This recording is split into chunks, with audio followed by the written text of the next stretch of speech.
Mentoring Partnership. January 2021 marks the 19th anniversary of National Mentoring Month, an annual campaign to focus attention on the need for quality, consistent, and competent mentors. And whereas a mentor is a caring, dependable, and authentic person that provides a consistent presence, guidance, and devotes time to a young person to help that youth discover personal strength to persevere and achieve their potential through a structured and trusting relationship. And whereas quality mentoring encourages and empowers youth to make positive choices, promote self-character development, support academic achievement, leadership and professional development, career exploration, and introduce youth to new ideas. And whereas recruit individuals to mentor, encourage organizations to engage and integrate quality mentoring into their efforts with a focus on academic support, life skills training, and career readiness and workforce preparation to motivate youth to excel. And whereas during the COVID-19 pandemic, mentoring programs have stepped up to fill gaps for youth and families, connecting them with resources and ensuring that mentoring relationships continue virtually to prevent social disconnection and mitigate learning loss. Whereas research shows that youth who meet regularly with their mentors are more than 52% less likely than their peers to skip a day of school. Youth who face an opportunity gap but have a mentor are 55% more likely to be enrolled in college than those who do not have a mentor. Youth who meet regularly with their mentors are 46% less likely than their peers to start using drugs and 27% less likely to start drinking. And whereas mentors serve a critical role in helping youth successfully complete high schools and gain admissions to skills and competencies they need to succeed in college and build new in-demand skills, prepare for the future of work, and succeed in an ever-changing workforce. And whereas National Mentoring Month is the time of year to celebrate, elevate, and encourage mentoring in the city of Durham, now therefore I, Stephen M. Schul, Mayor of the city of Durham, North Carolina, do hereby proclaim January 2021 as National Mentoring Month in the city of Durham, and hereby call upon public officials, business and community leaders, and educators, and encourage all citizens to observe this month with the appropriate ceremonies, activities, and programs in order to recognize the men and women who serve as staff and volunteers at quality mentoring programs, acknowledge that mentoring is beneficial because it facilitates healthy identity development, encourages educational achievement, reduces juvenile delinquency, expands career readiness, improves life outcome, and strengthens communities. Promote the creation, expansion, sustainability, and funding of quality mentoring programs across Durham, and support initiatives to close the academic achievement, opportunity, and mentoring gaps, and promote critical mentoring to support boys of color with mentors who perceive and understand social, political, and economic racism and oppression, and to take action against racism and oppressive elements of society. Witness my hand in the corporate seal of the city of Durham, North Carolina, this, the 4th day of January, 2021. Again, I want to thank Mr. Langley for presenting this proclamation to us tonight. It's a very, very important subject, and I'm really glad that he brought it to us. We'll now move by announcements by members of the council. I'm going to begin with an announcement just to let staff know. I know my colleagues are aware that there is an absolutely great article in Southern Cities this month, the League of the magazine of the North Carolina League of Municipalities, featuring none other than the extremely handsome Mark Anthony Middleton. Our colleague not only sounds amazing and is amazing in this article, but also, even though he's not presented in all his usual sartorial splendor, does us proud in every way. So Councilmember Middleton is seriously, it is a great article, and it's a real, it was, let's just say, a win for the Bull City. And I want to commend the article to everybody that has not had the chance to read it. It really is a wonderful portrait of Councilmember Middleton and his work. All right, other announcements by members of the council.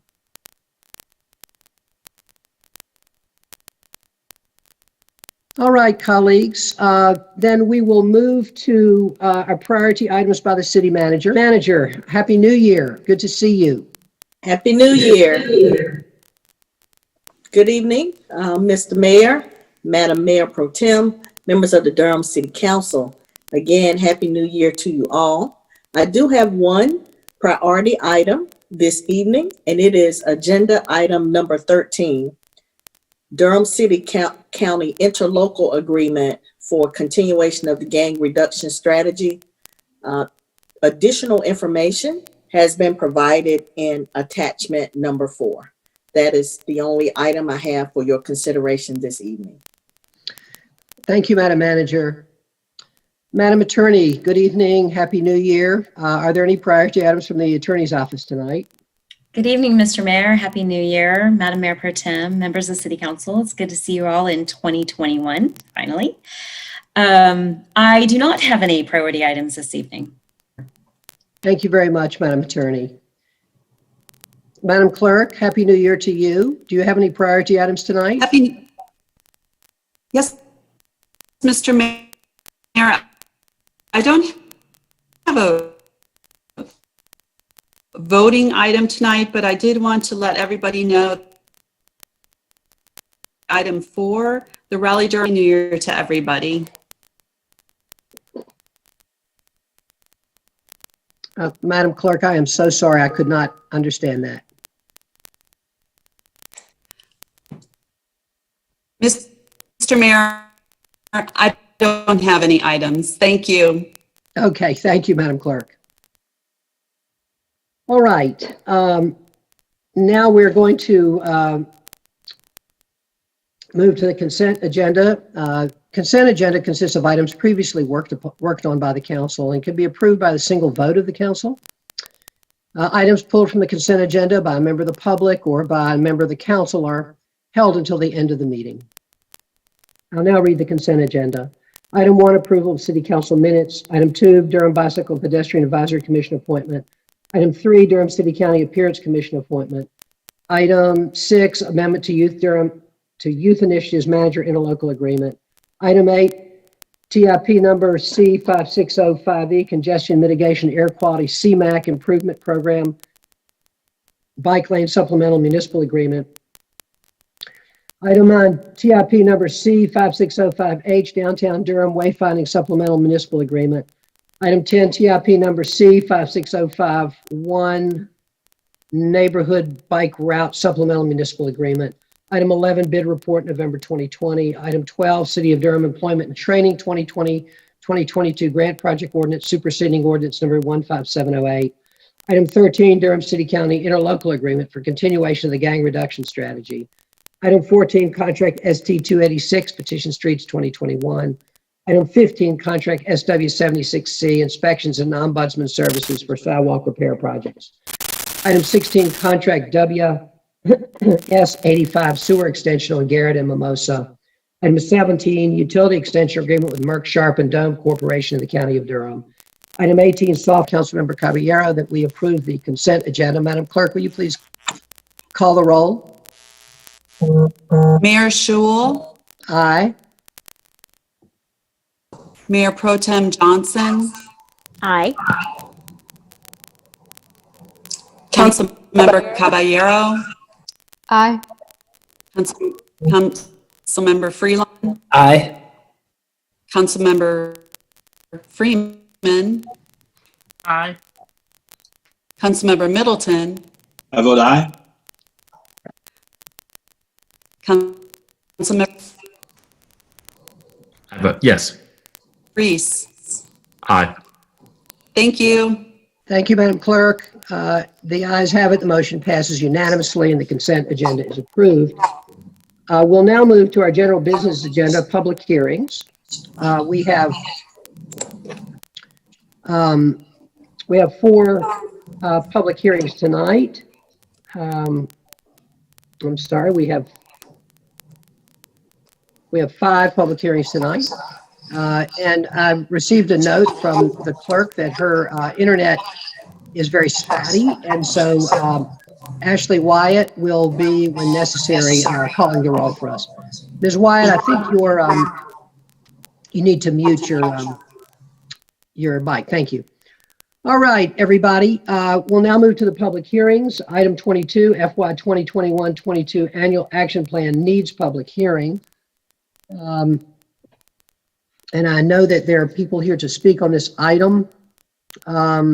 The people that I have listed to speak are Larissa Seibel, Stella Adams, Angel Vic Lewis, Marie Faison, Is there anyone else here that would like to speak on this item? We'll go to Mr. Johnson now, but I just want to make sure that we know who's here that would like to speak on this item. If I did not call your name and you were here to speak on this item, if you could just make yourself known by raising your hand and raising your hand in the chat. Okay. Mr. Johnson, welcome. Thank you, Mr. Mayor. Greetings, members of council. Reginald Johnson, Director of the Department of Community Development for the City of Durham. This agenda item is the first of needs public hearing for the annual action plan development. I will make some introductory comments, and then I will turn it over to Ms. Wilma Conyers, who will read the particulars that need to be read into the record before we begin the public hearing. We do have a sign language interpreter, Ms. Monica McGee, who will be offering sign language as part of the requirements for this public hearing. I would just like to begin by wishing everybody a Happy New Year, and say as we begin this new year, we're beginning a process in developing our annual action plan. We did receive some very constructive comments from Ms. Stella Adams. And I definitely want to thank her for those comments, and we definitely are taking those into consideration. One of the comments suggested postponing this hearing, but we are recommending that we proceed with this hearing because one of the requirements is that we have to have a public hearing at the beginning of the development of the process. That is a requirement. And so having a later public hearing will put us in a position that we would not want to be in. However, we will have another public hearing, at least one. There are no preventions to us having more public hearings or definitely engaging in alternative community engagement processes, which is one of her suggestions. And so I just wanted to share that. And we will be receiving written comments over the next several, not only just at this public hearing, but also over the next several weeks and months as we have this development process. And so just because the public hearing, this one is closed, does not mean that we will not receive comments that can be part of the annual action plan process. Those will be ongoing, and that part stays open for the next several months. And so with those comments, introductory comments, Mr. Mayor, I'll turn it over to Ms. Wilma Conyers to read some particulars into the record. Thank you, Mr. Johnson. Welcome, Ms. Conyers.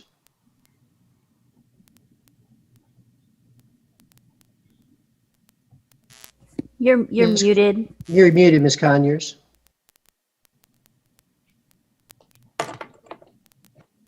Good evening, Mayor Schul and members of council. I am Wilma Conyers, the Planning and Performance Administrator in the Department of Community Development.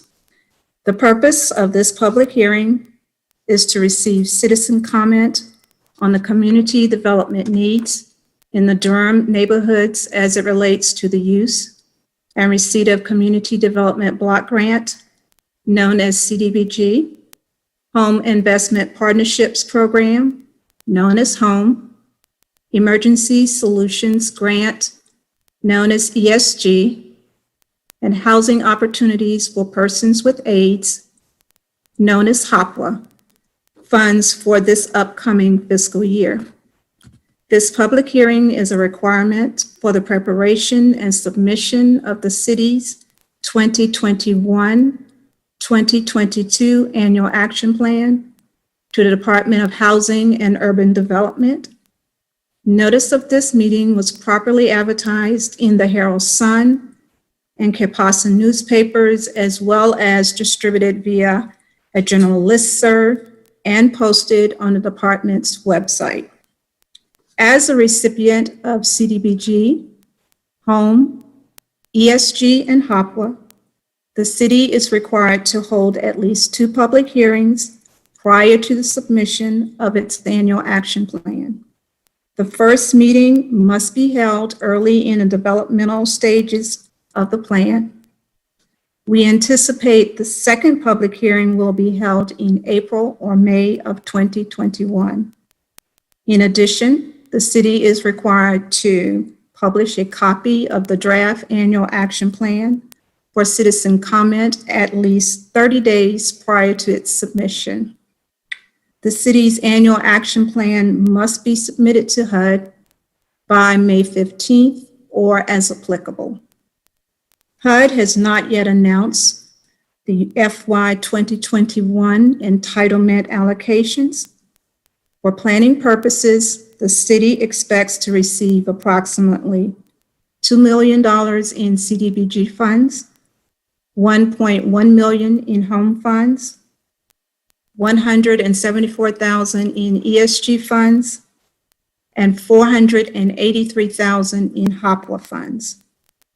In closing, a summary of comments from this public hearing and written comments received from citizens during the development of the annual action plan will be incorporated into the final 2021-2022 annual action plan.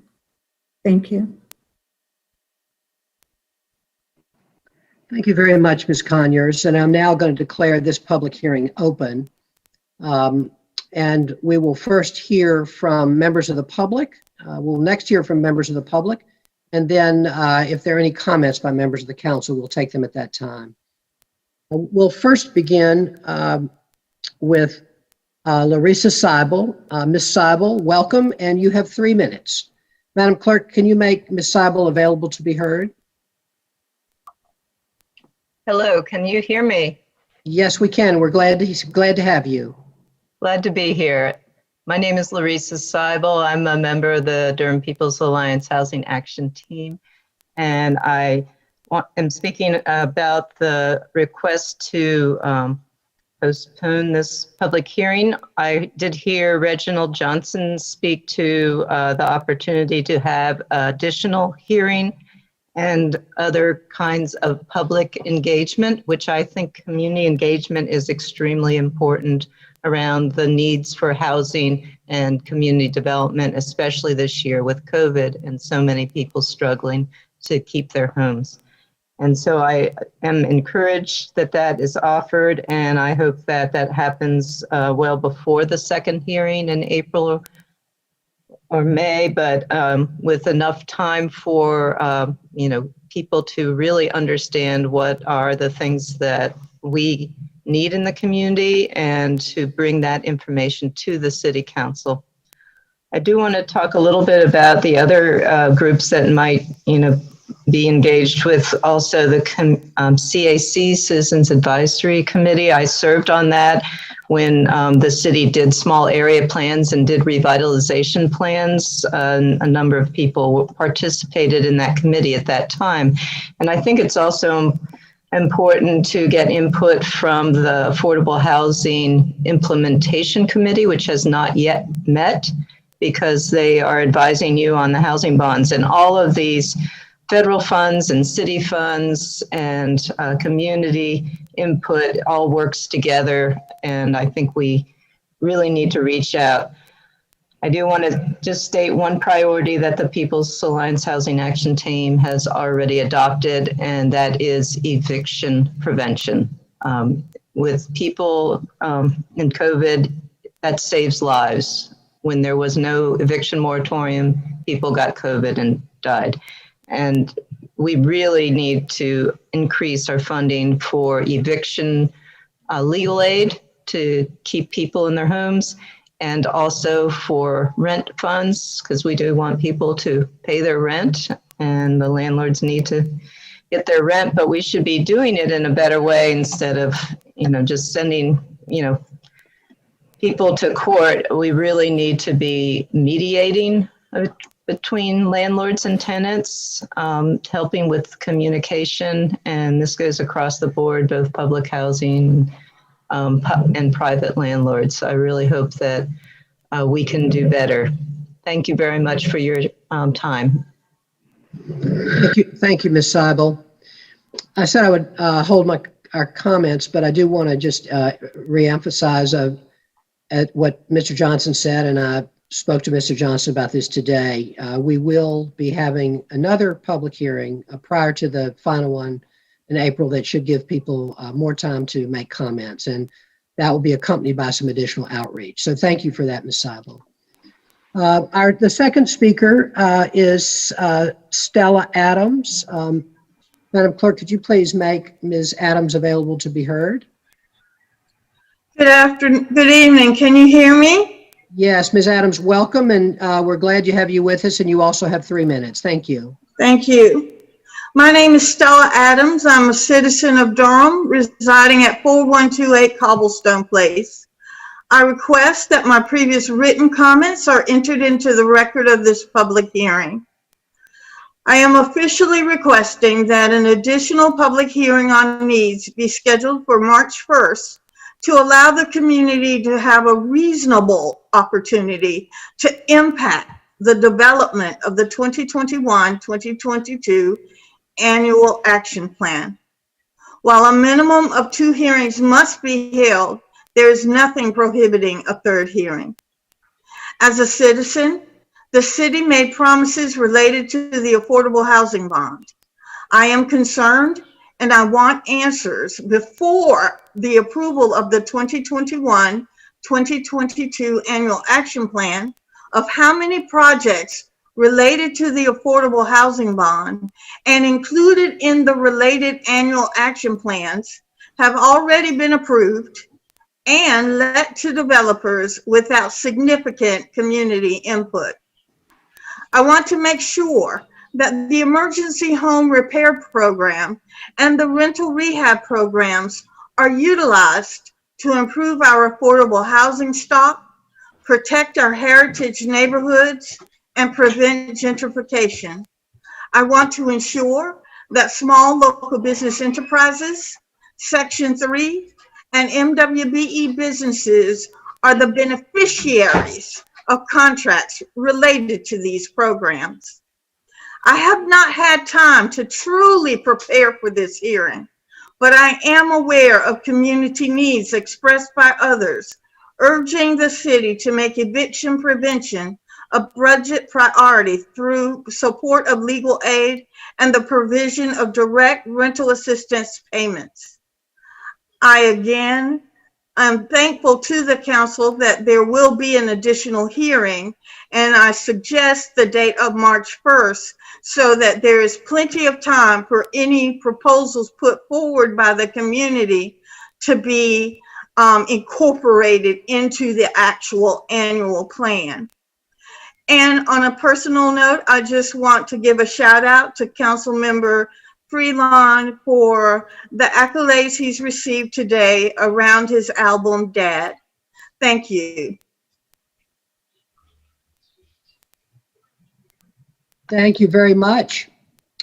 Ms. Adams, I have not heard those accolades, and I'm excited to hear them. So maybe that'll be another discussion for the rest of the meeting.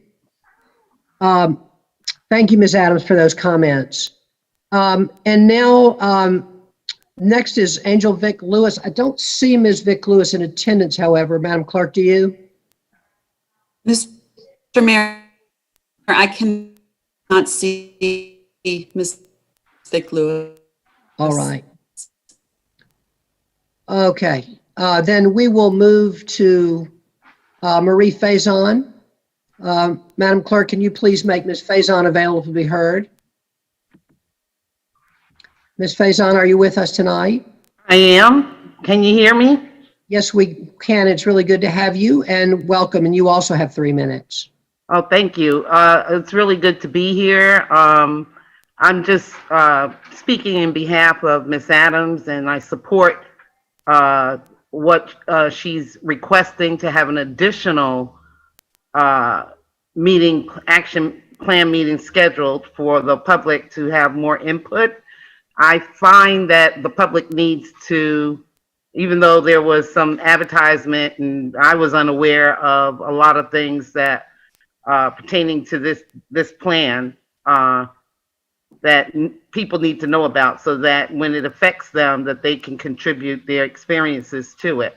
So I definitely support her, and I support the eviction to support stop evictions too. So we need to try and help people. And I know we have all these rules and regulations, and deadlines, but if it doesn't help the people, it's not really going to work very well. And that's what I'm saying as a person. And we need more people that are being affected by these different plans of action that is not coming down to them. And they're falling through the cracks. And that's why I felt it was necessary for me to speak this evening. I appreciate the work that you are doing. I watch you all the time. Sometimes I try to speak and can't get through, but I know you have a lot on your plate, and I appreciate that. But I still don't want you to forget the people that are suffering and that don't have a voice. And I will try and speak as much as I can to give them voice. And I would appreciate if y'all would support those people, the most vulnerable that are suffering. And that would be the essential workers like myself, people that are forgotten about. So I thank you for your time this evening. Thank you, Ms. Faison. It's always good to have you and appreciate that. All right, this is a public hearing. Is there anyone else in attendance tonight who would like to be heard on this item? If so, could you please raise your virtual hand? All right, seeing none, there's no council action that is required for this tonight, except to hear this, but just want to know if there are any comments by members of the council before we move to the next item. Mr. Mayor? Yes, sir, Mr. Johnson. I need to check with Ms. Conyers to confirm that you don't need to receive the vote to receive the comments. Okay. Ms. Conyers, do we need a vote tonight? No, we do not. Okay. Thank you, Ms. Conyers. Thank you, Ms. Conyers, and thank you very much, Mr. Johnson. Colleague, yeah, I think that we heard Mr. Johnson about planning another intermediate public hearing, and I'm glad that we're going to do that. Madam Mayor Pro Tem. Yeah, I just wanted to, thank you, Mr. Mayor. I just wanted to ask about that from an update from Mr. Johnson. What's the schedule now for the public hearings for this item? So as mentioned by Ms. Conyers, the next the final public hearing is usually scheduled for April. So what we have normally been doing is having 2 public hearings. We are required to have one at the beginning of the process before we've done any work or had any discussions on what the annual action plan is. That's the reason we wanted to have this one today. The next one has to occur at the presentation of the annual action plan. And the annual action plan has to be on development for 30 days prior to that public hearing. What we're suggesting is in the immediate middle of that, as we're development, it's definitely okay for us to have an additional public hearing. The concern that we have and that we have to be sensitive to is that we have at the end of the day a May 15th federal statutory deadline that we have to meet to submit the annual action plan. And the last city council meeting before that meeting is May the 3rd. Okay. And so that's the actual last council date of council action. So we have to kind of back up from there. And what that means is that in April, we look like we traditionally have had the plan and the final public hearing. But keep in mind the annual action plan has to be on display, and it's not just how we're going to spend money. There's some other details that need to be included in that we have to work on. So the time frame is actually tight. Okay. So I just wanted to offer that. Thank you for the question. Yeah, thank you. Thank you. That's helpful. But so we don't need to, all of the information that we need for the April hearing, we don't need that in order to have another hearing in March, right? Like we could just have another hearing like this where community members could come and give us their thoughts. Okay. Yes, we can provide additional information. Actually, that's one of the suggestions that Ms. Adams put forward, which we think is a good one. And we're actually going to, in future ads, put a link to where substantial information can be found in terms of historical information, as well as figure out a way to have that information for people to consider. And so, but this process is one where this is the beginning, and this is a place to make comments such as the one that as all of our residents have made today. Great, thank you. And thank you to Ms. Adams and Ms. Seibel for speaking tonight and for advocating for more community input. We're always happy to hear from community members and want to make sure that this process gets the input that is needed. So I appreciate y'all being here, and thank you, Mr. Johnson, for being responsive to the community and adding that extra public hearing. And I look forward to hearing more about what folks want to see us spend our public money on. So thank you. Thank you, Madam Mayor Pro Tem. Councilmember Freeman. Thank you, Mr. Mayor. Just one additional clarification, Mr. Johnson, is the only way that folks can submit their comments at the meeting? Because I was under the impression there was a way to submit online or by email as well. Council member, as I shared, once this process is open, which it is open now, in some respects it stays continuously open. We will receive written comments at any and all times for the next several weeks and months. So an email, a letter, something that we can document and have recorded will be sufficient. And that letter would go to council, or would it come directly to you? It can come to community development. Okay. Can you make sure that of course persons are welcome to send it to the council, most definitely, but I would also suggest sending it to me. Is there a specific, is there a community development at durhamnc.org or .gov? I'm sorry. Yes, ma'am, it is. Okay. I can email that out. Yes, thank you. I think it would be great to make sure that that's readily available and on social media as well. Okay. Thank you. Glad to do that. And also, I wanted to thank Ms. Adams for bringing the suggestions to light and making the suggestions up front at work session, and also Ms. Seibel and Ms. Faison. Thank you. Thank you, Councilmember. Councilmember Caballero. This is more for the clerk. Can we make sure we have interpretation, Spanish interpretation for the next two? Ideally, one day we'll get to more languages, but for now, if we could do it in Spanish, that would be great. Yes, we will. Thank you. Thank you, Councilmember. All right, any other comments or questions? All right, thank you, colleagues. Thank you, Mr. Johnson, Ms. Conyers, and those who are here to speak on this item. We'll now move to item 23, Mayor, our next public hearing. Can I just step in real quick? Yeah, of course. You expressed earlier you weren't sure what the ruckus was about our colleague, Councilmember Freelon, and I thought I'd let the folks who are listening, we'll take a little interlude for some current events.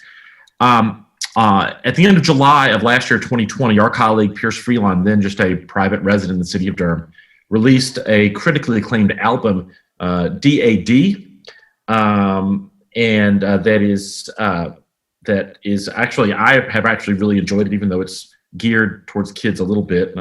His daughter plays a starring role in the album, and it really seals the show from Pierce, to be totally honest with you. Just my opinion, of course. Really is fantastic. I highly recommend it, first of all. Last month, the Recording Academy released the Grammy nominations for the 2021 Grammy Awards for Best Children's Music Recording. And Pierce's album was not among the nominees. In fact, all 5 of the nominees were white artists or groups.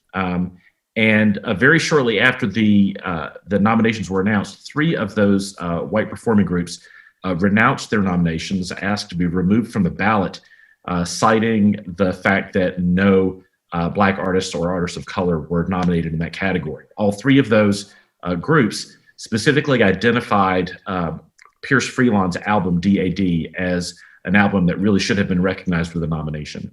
And there was a bit of press today about that, which I suspect is why it came to the attention of Ms. Adams. And I just wanted to say that Pierce is awesome. Even before he came on the city council, he was awesome. This album is really great. Encourage everyone to go out and check it out, even if you don't have kids, but your kids will also enjoy it. So that's what, I believe that's what Ms. Adams was talking about. Thank you, Mr. Mayor.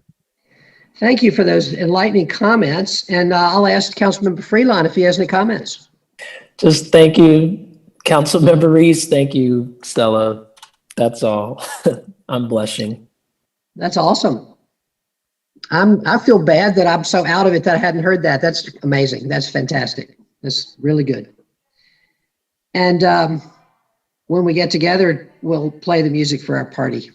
Definitely. Also recommend Daddy Daughter Day, which features our mutual friend Joshua Gunn on that track as well. Really, it's awesome. So, okay, I'm done now. Thank you, Mr. Mayor. Back to Thank you. Thank you very much for that important interlude. All right, we're now on item 23. Item 23 is a public hearing item, Economic Development Incentive with Bookman Commercial Holdings, LLC. And let's see, who is here from the staff for this item? Mr. Mayor, this is Andre Pettigrew, Director of the Office of Economic Workforce Development. Chris Dickey is the staff resource person on this one, and he's prepared to lead the discussion. Thank you, Mr. Pettigrew, and Happy New Year to you. Yes, Mr. Dickey, are you with us and can you be heard?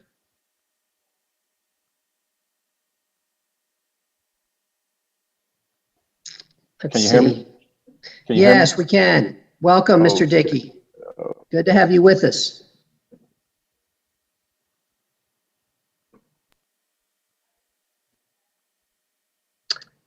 Now you're muted, Mr. Dickey, but if you unmute, there you go. Okay. Yeah. Okay. Mayor Schul and members of council, my name is Chris Dickey with the Office of Economic and Workforce Development. Before you is an item to consider or approve a proposed agreement between the City of Durham and Bookman Commercial Holdings, LLC. Bookman Holdings, LLC has applied to OEWD, the Office of Economic Workforce Development, for a neighborhood revitalization grant incentive in the amount of $140,000. And they propose to demolish an underutilized building and replace it with a Checkers franchise retail location. The Durham 2520 Checkers Economic Development Project being proposed will be a quick serve food and beverage restaurant. The Checkers retail location will offer walk-up, drive-up, and outdoor seating.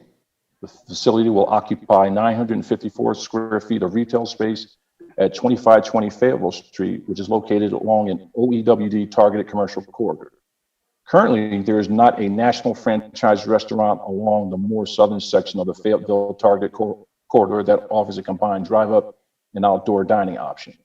The project will, when completed, will stimulate new business development, provide job opportunities for local residents, NCCU and for NCCU students, and will likely increase the likelihood of walkability in this neighborhood. The proposed project total cost is approximately $1.4 million. The public cost would be $140,000. Staff endorses this project, which would be an asset in promoting the continued revitalization, vitality, and minority business ownership along the Fayetteville Street commercial corridor. A major goal of the City of Durham's FY 2019-21 strategic plan is shared economic prosperity. One of OEW's shared economic development's project initiative is Durham African American Legacy Pilot Program, which will lead to the building of a Durham community ecosystem of strategies and initiatives that support business stabilization, business succession planning, and supports the growth and expansion of minority legacy businesses. That's it. Thank you so much, Mr. Dickey. Colleagues, you've heard the report from staff, and I'm now going to declare this public hearing open. And we have, I believe, one person signed up to speak on this item, and that is Dobbin Bookman. Is Dobbin Bookman with us, and can you be heard? I am here. Good evening. Great. Mr. Bookman, thank you for being with us. You have 3 minutes.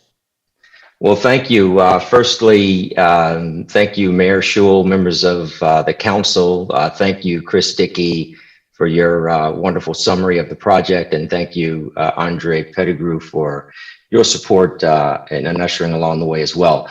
I am excited to present this opportunity, this development project along the Fayetteville Street corridor. It is, in addition to all the things that Chris just described in terms of the benefit to the community, It also has just personal legacy significance to me and to my family who have operated business along this very corridor for 7 decades. And we've been blessed to really service this community with North Carolina Central University at the core of that.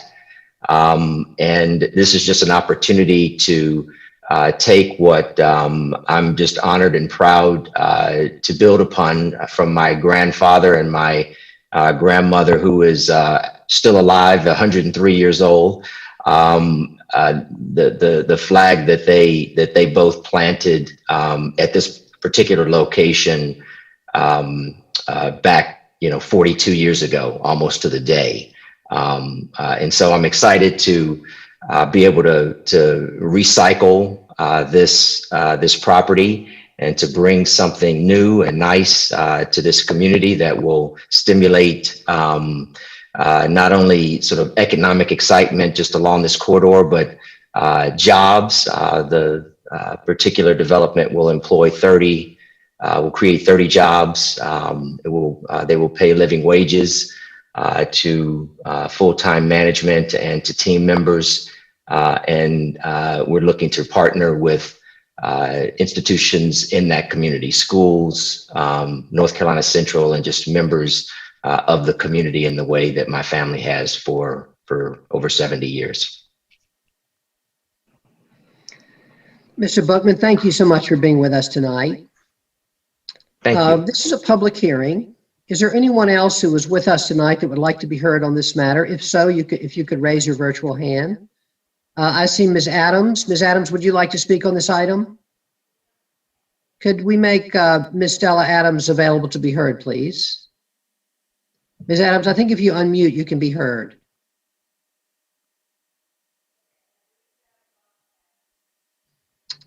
Ms. Adams, there we go. Hello. Hi, Ms. Adams. Well, I had not come to speak on this issue. This is one of the, this is a heritage business and a heritage community, and we need to support this incentive. And I strongly urge you, these 30 jobs are impactful in this neighborhood. And I understand this legacy and heritage business has been in our community for over 70 years. There won't be a sign, a placard there, but a business there and a continuation of that long-term legacy. Those 30 jobs will be entry level. They will pay a living wage. If there's any reason to provide an incentive, this is certainly what should be done to bring racial equity to our business practices. So I encourage you to support this incentive. Thank you. Thank you, Ms. Adams. Is there anyone else here present who would like to be heard on this item? If so, could you raise your virtual hand? All right. Colleagues, questions or comments at this time for Mr. Dickey or for Mr. Bookman? Mayor Pro Tem?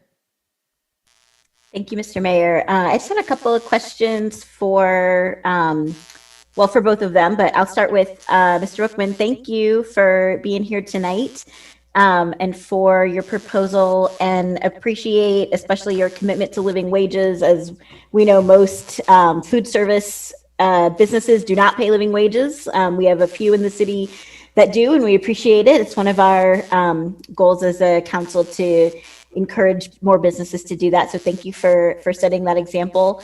I just had a couple of other questions related to workplace benefits and practices. Over the last year, dealing with the COVID pandemic, it's become clear how important health insurance and paid sick leave are for workers in our community, and just wanted to ask you about those benefits for your employees, as well as any other workplace safety plans that you might have to make sure that folks are staying safe as we I hope that your restaurant will open after the COVID pandemic has ended.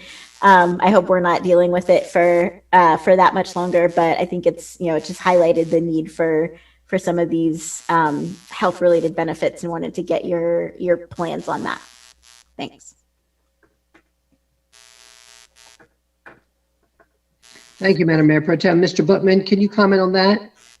Can we make Mr. Bookman available to be heard, please?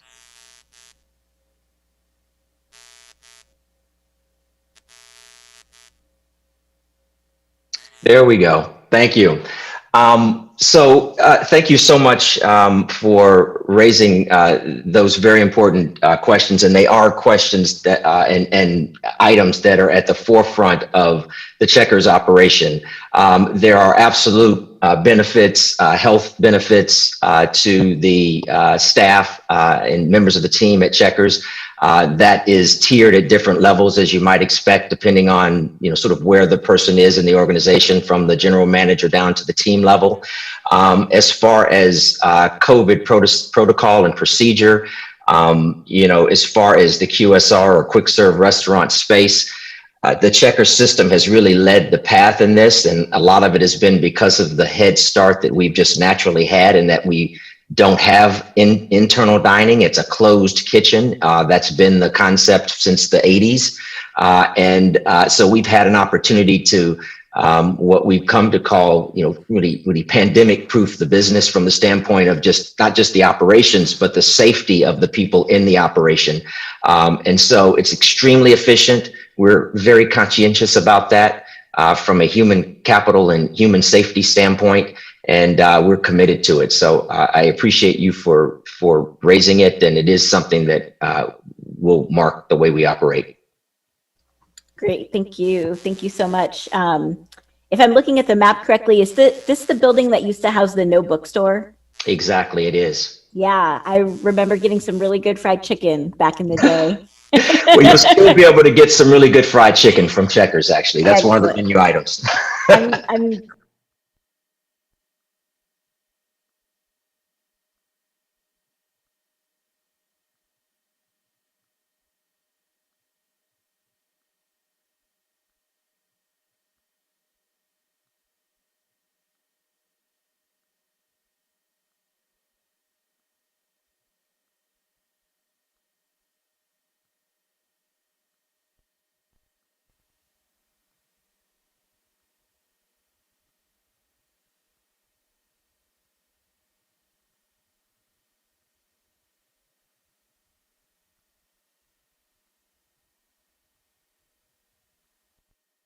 the department at all? And if not, I would love to get more, I would love to move that forward before we see another round of economic development incentives come before us. Yeah. I see Mr. Pettigrew jumping in too. Yeah. Yes, yeah. Go ahead, Andre. Yeah. Thank you, Councilmember Johnson, for the question. Again, the department in actually all of these incentive agreements that come before you, we have spent a lot of time really focusing in on a number of the issues that you've raised.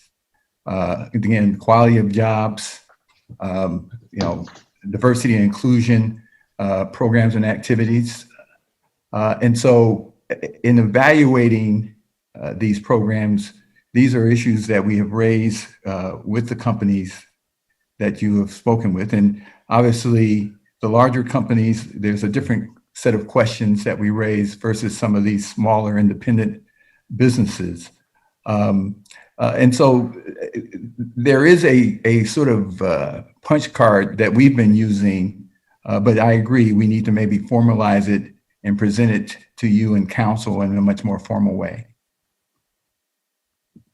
That would be great, thank you. And that's all I got. Thank you, Mr. Mayor. Thank you, Madam Mayor Pro Tem. Thank you, Mr. Pettigrew. Councilmember Freelon. Thank you, Mr. Mayor, and thank you for the presentation. I just wanted to kind of echo some of the sentiments that were shared by Ms. Adams about the importance of doing economic development in this area, right across from St. Joseph's, right there by this historic shopping center. We have Sweet Smoothies. We have other kind of Black-owned businesses. This is one of the ways that we deal with violence in the community is by providing jobs and by building businesses. And that space has been vacant for a while. I grew up in and around that building.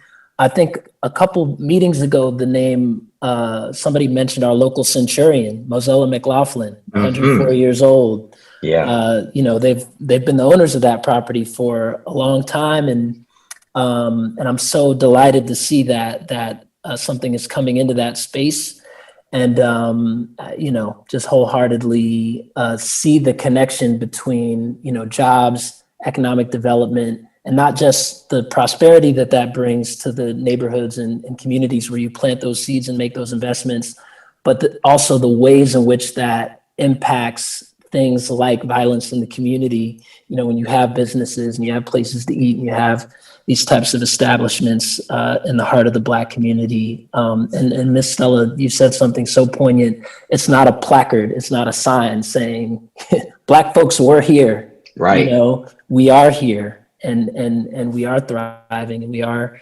you know, building on a legacy through jobs and development. So I just wanted to underscore that. And the next piece too, I know we'll be talking about Andrew Avenue next.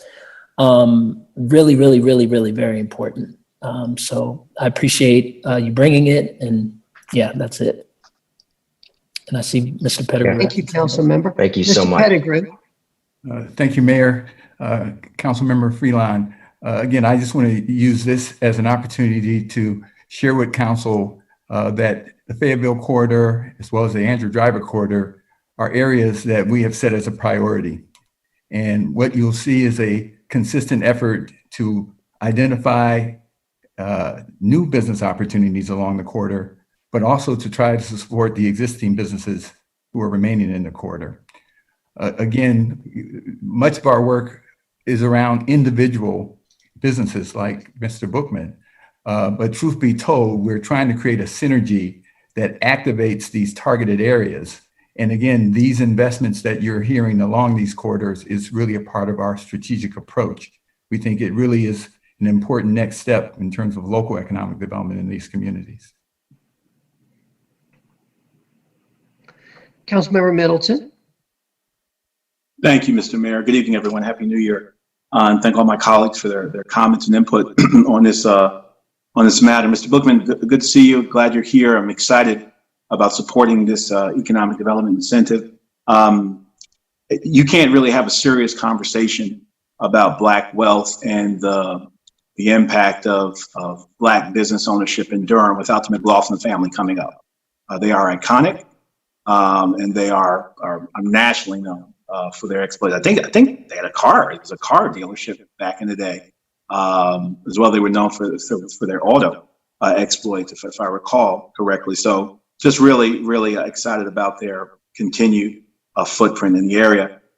Yes, Mayor Pro Tem, the fried chicken at the No Bookstore. You couldn't go to the No Bookstore and not have anybody know that you were in the No Bookstore, because when you left, you had this wonderful aroma all in your clothes.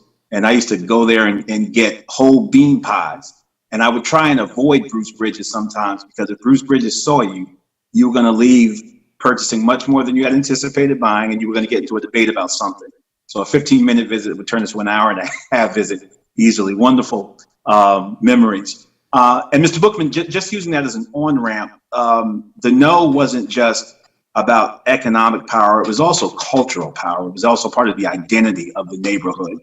And I want you to talk just a little bit to allay concerns, because when we use words walkability and business development in certain neighborhoods, walkability and business stimulus, we've seen it play out in other neighborhoods. It brings other businesses. It brings also increased tax revenue.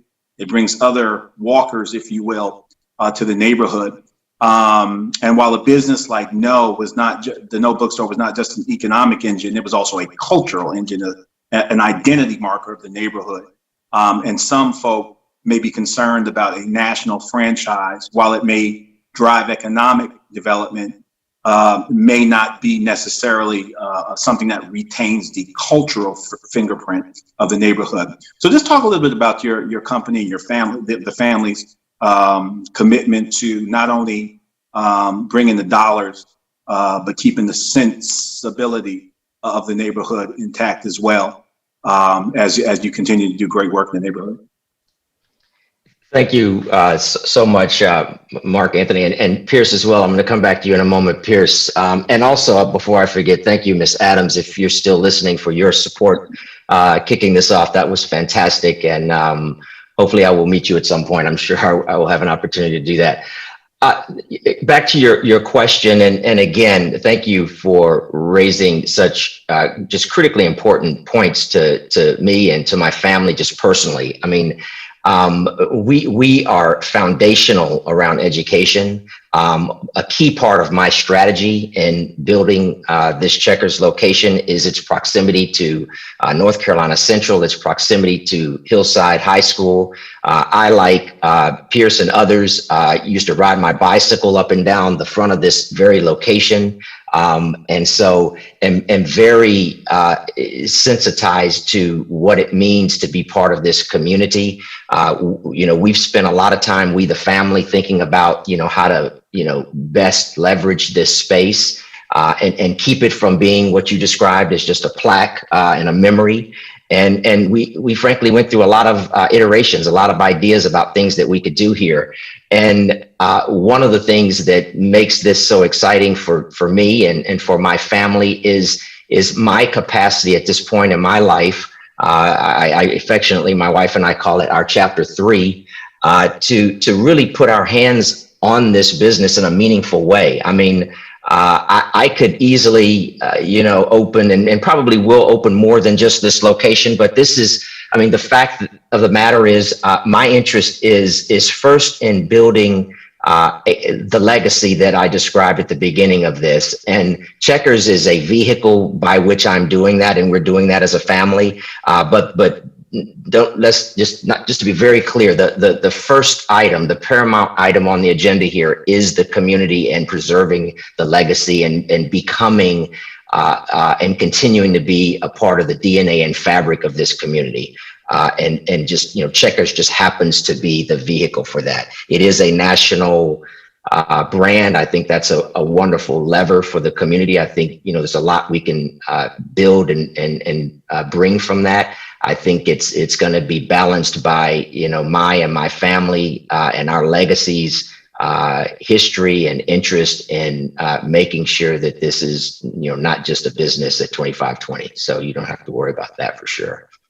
Absolutely. And let me be clear, I'm not worried. And, you know, anybody that listens to me knows that I'm a huge proponent of the accumulation of Black wealth, but we also know historically in our country, we've oftentimes had to choose between the pursuit of wealth and the retention of our fingerprint, as it were. And I have all confidence. I mean, I'm familiar with your stock, that is in the fore of your mind. But I just wanted you to have an opportunity to say that out loud to those in the community who may not be as vocal, but are excited about the economic impact. But, you know, we've been burned before in some other areas, also concerned about what the community will look like as more national businesses come in, as opposed to that local economic flavor. You know exactly what I'm talking about. Absolutely. Very eloquently so. So I appreciate you, man, and best wishes to you.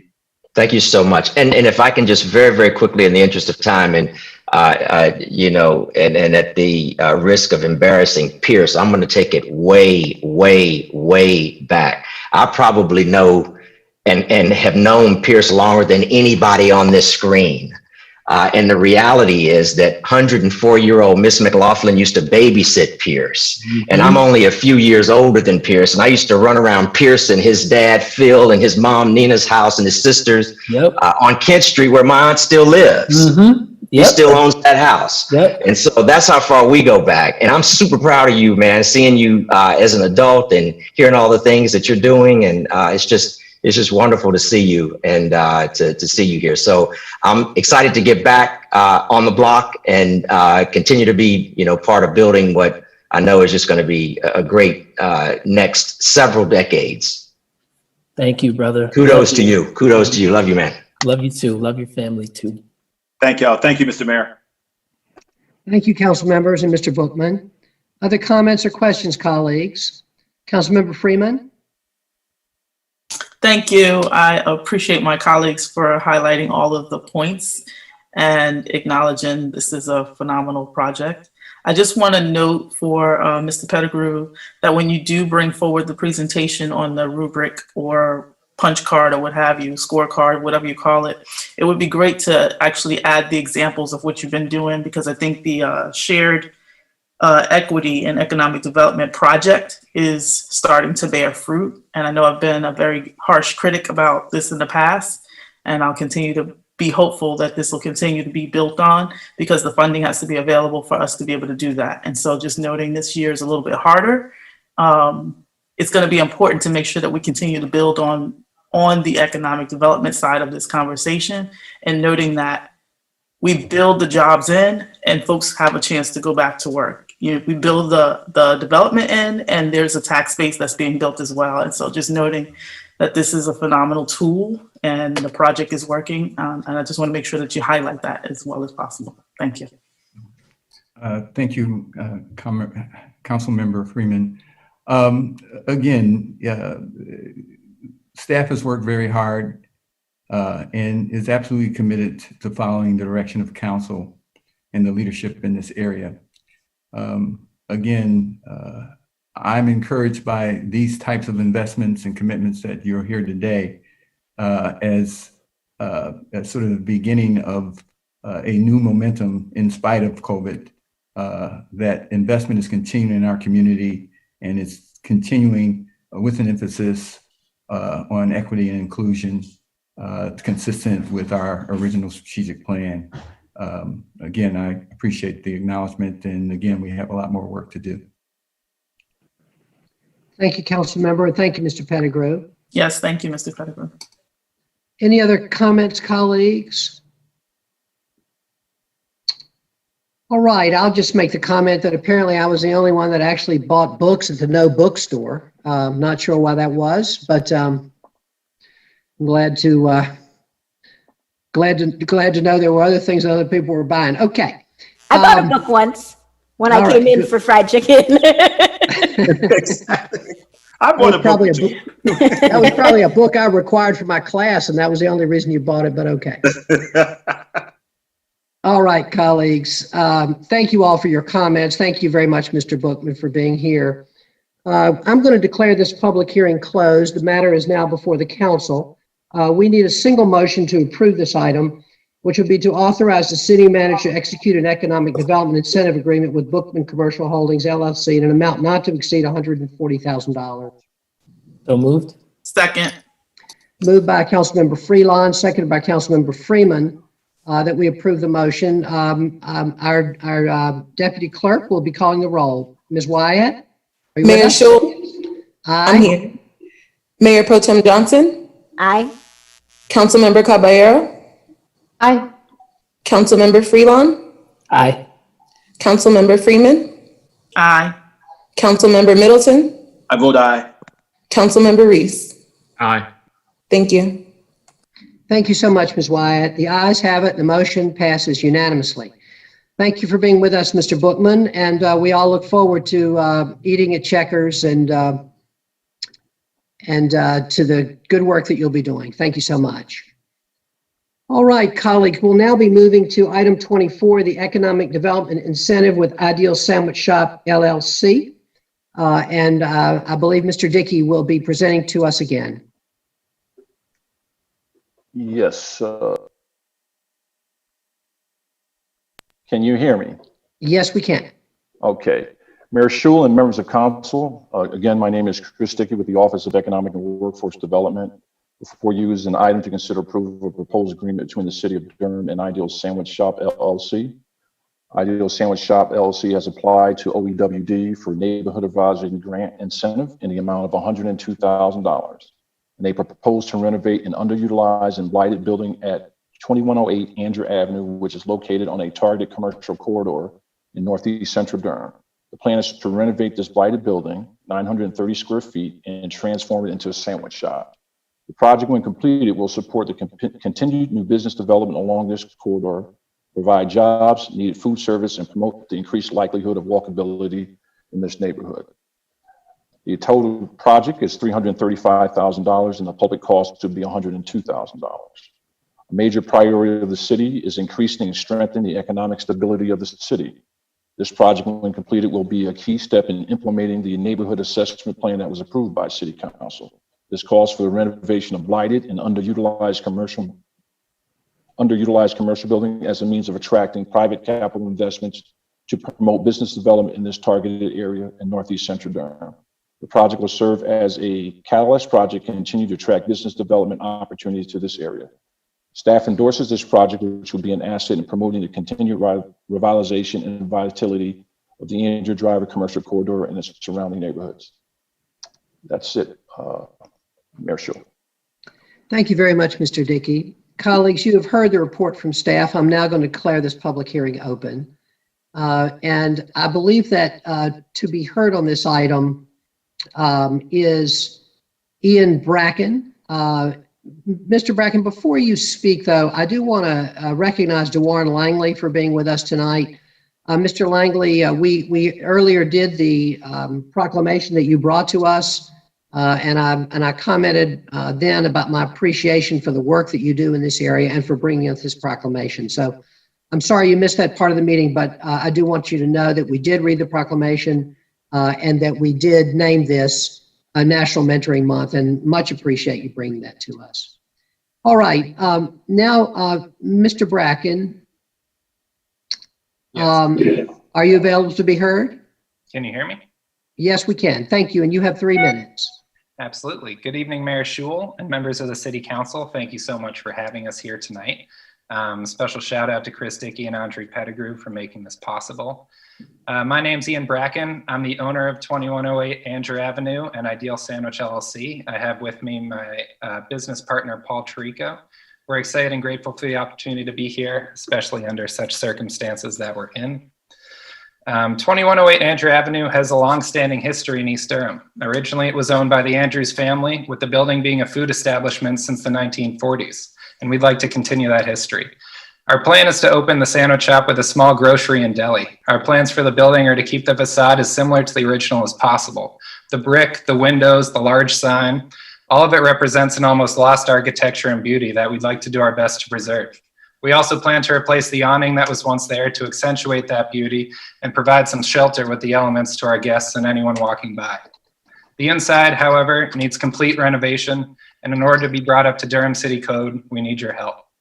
Since purchasing the building in May of 2020, I've been building relationships with the community. Many are just as excited as we are to open, with some of the community members already interested in joining our team as our first employees. We want Ideals to accommodate the community as best we can, rather than the community accommodating us. We want to serve foods that are otherwise not available in East Durham and be able to bring more foot traffic into the area and increase commerce. We have letters of support of this project from multiple members of the community, including Russell's Pharmacy, Joe's Hot Dogs, and Samuel & Sons Barbershop. We've discussed community outreach programs with the Durham Children's Initiative, located just across the street from us. We plan to grow some vegetables on the roof of our building that we can use to teach some young members of the community about the importance of growing fresh food, as well as the ease in which you can grow it. We plan to function through the ongoing pandemic with a to-go menu, offering groceries and take and bake items to make home cooking easier for our customers. We'll offer specialty Italian items that are otherwise unavailable in the Triangle, which will encourage people to travel to East Durham. We hope to eventually offer SNAP benefits as well, as we believe people should be given access to fresh food no matter their financial situation. Being in a pandemic that's had such a negative effect on small businesses, bank loans are widely unavailable. I bought this building without all of the funds needed for the business because I truly believed in it.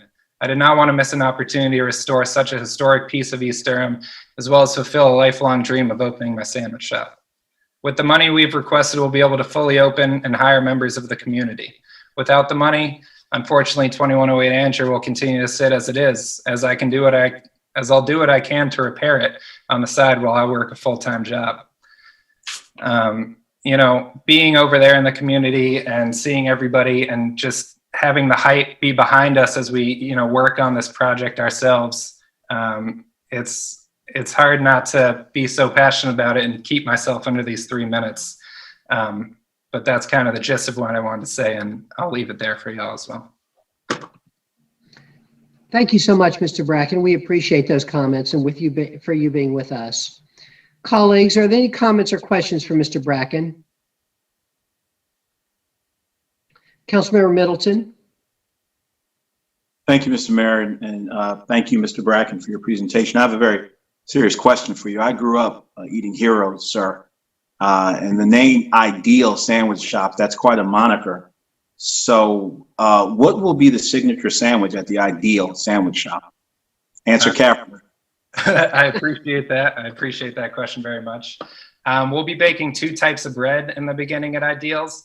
We'll be making focaccia for some pressed sandwiches, and we'll also be doing an Italian sesame hoagie roll, which we'll be doing some hoagies and, as you call them, heroes as well. I grew up in the Northeast. Philadelphia is where my brother lives. I grew up in Boston. Paul grew up in New York City. I go by hoagies, but Paul's trying to say to me here, he's trying to write me a little note on the proper identification of hoagies versus heroes, but it's very important. Yeah, it is very important. It's a very passionate subject as well. So. Absolutely. Well, thank you much. I take my sandwiches seriously, so I wish you the best of luck in the endeavor.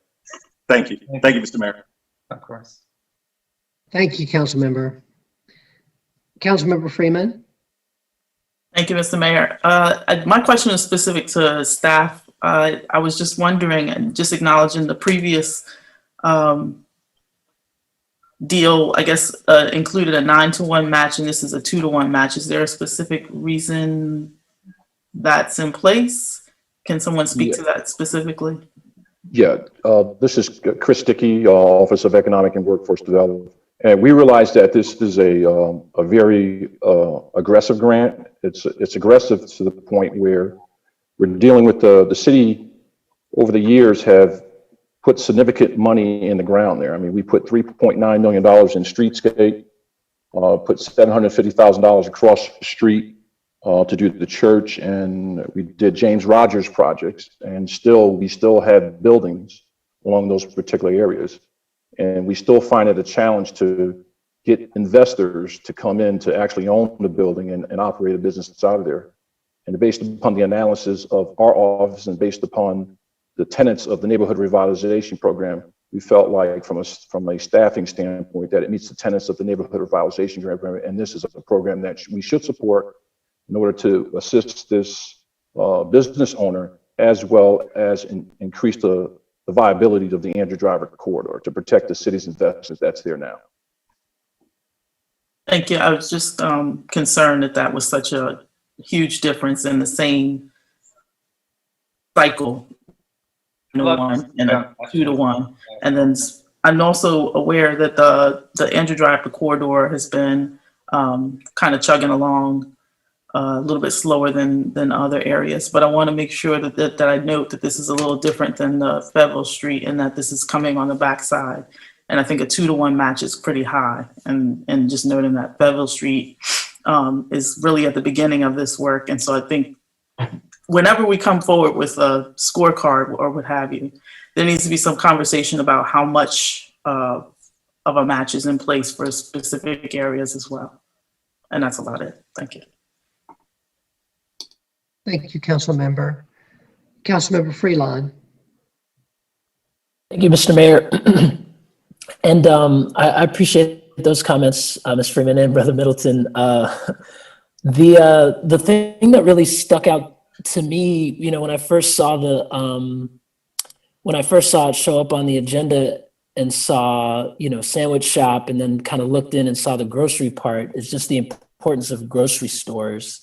This is, to use another New York term, bodega. You got your sandwiches, you got your groceries. Really, really important, especially when we look at the way that kind of food deserts and access to food kind of plays a compounding role in what systems of poverty create in terms of lack in our communities. So I just wanted to big that up as something that I thought was significant about this.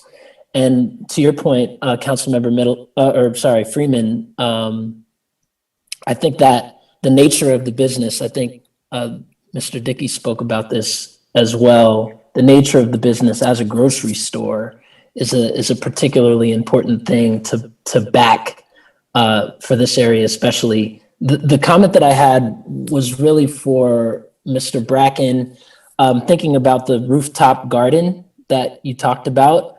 I'm really interested and curious about that.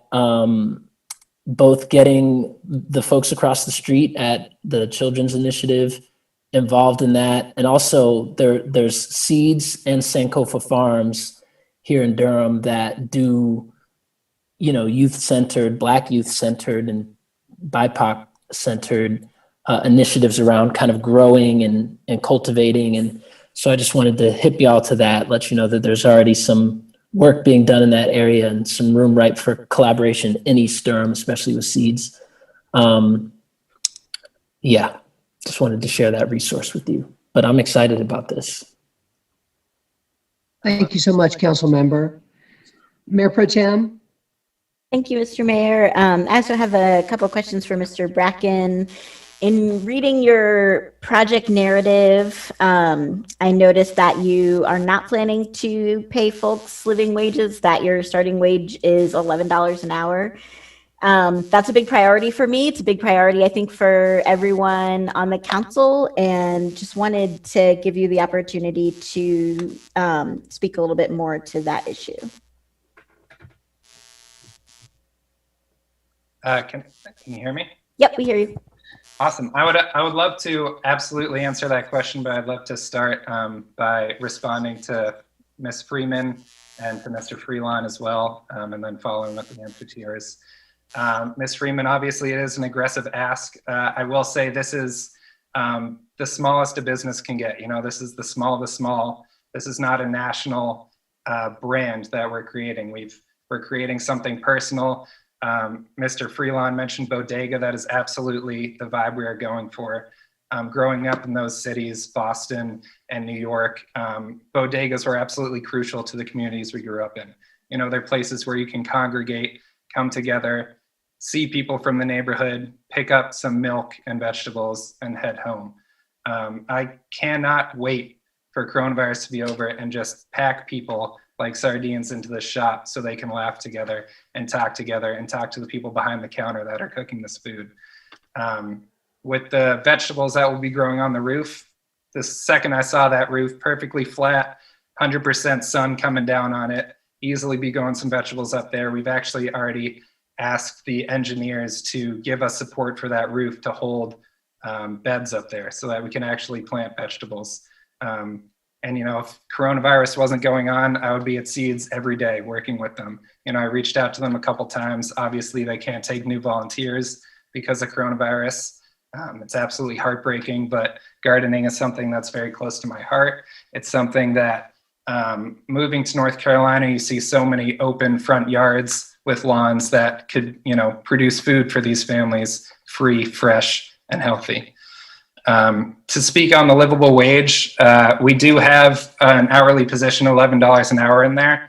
There will be no indoor seating, and all of the customer interaction will be done by the cooks. So this means there will be tips available, and all of those tips will be going to the employees dispersed. It's not like a front of house, back of house situation like a lot of restaurants are. All of the tips that are given to the people working at Ideals will be dispersed between them. So to start them at $11 an hour, that's not including tips. A lot of people get into that livable wage thing by guaranteeing specific amount of tips, and they use those tips amount to get into that livable wage. That's not how I generally think about money. I know that's a very political way to go about it and to get yourself on that list of giving people livable wages. But I want to get the people that are working for me the most money possible. I want to promote the people that work hard, and I want to do it quickly. To start somebody at $11 an hour, it's pretty much like, come in, show me how hard you can work, and tell me why I should give you a raise. They'll still be getting the tips. They'll be evenly distributed between every person that works there. And I'm sure mathematically we could figure it out using that tip percentage based on the sales that we've projected to put forth an application for a livable wage certification. But that's just, I try not to get ahead of myself, and that's not really the way. I don't really know how to put that into words, but that's just not the general way that I go about thinking how I'm going to pay people. I want them to have a guaranteed hourly wage that I know I can commit to them, and anything they get above that, I will happily and gladly give it to them. Thank you for that clarification. One more question for you. Could you give us a sense of how much your food is going to cost? This area of town is pretty quickly becoming more expensive. The housing is becoming a lot more expensive in East Durham, and particularly in the Andrew Driver corridor. Not entirely, part of that is actually as a result of the kind of investment that we've been doing as a city, when we try to make communities more livable. Unfortunately, it also has the effect of gentrification and displacement. And so another concern I have is that folks in these communities are able to take advantage of the businesses. So can you talk just a little bit about your menu and costs, and how are you going to make your space accessible to the folks that live in the community that you're trying to serve? Absolutely. It's something very close to my heart. The street that I grew up on, my parents are the last residents that are on that street. All the other houses have been sold for much more than they were originally bought for. And I was I grew up on a street that was quickly gentrified over the years I grew up on, and watching the people get pushed off my street by people coming into it is something very near and dear to my heart. We really, really want to be able to offer SNAP benefits. These sort of government programs, there's so many rules around them. Like, you can't serve hot food to people with SNAP benefits. It absolutely breaks my heart. Like, how could you not serve hot food to people, getting SNAP benefits? We will always have a sandwich for $5 or $6 on the menu. We'll always have a low price sandwich. And we're going to be able to do that through also having these specialty items that the neighborhood, the changing neighborhood is looking for.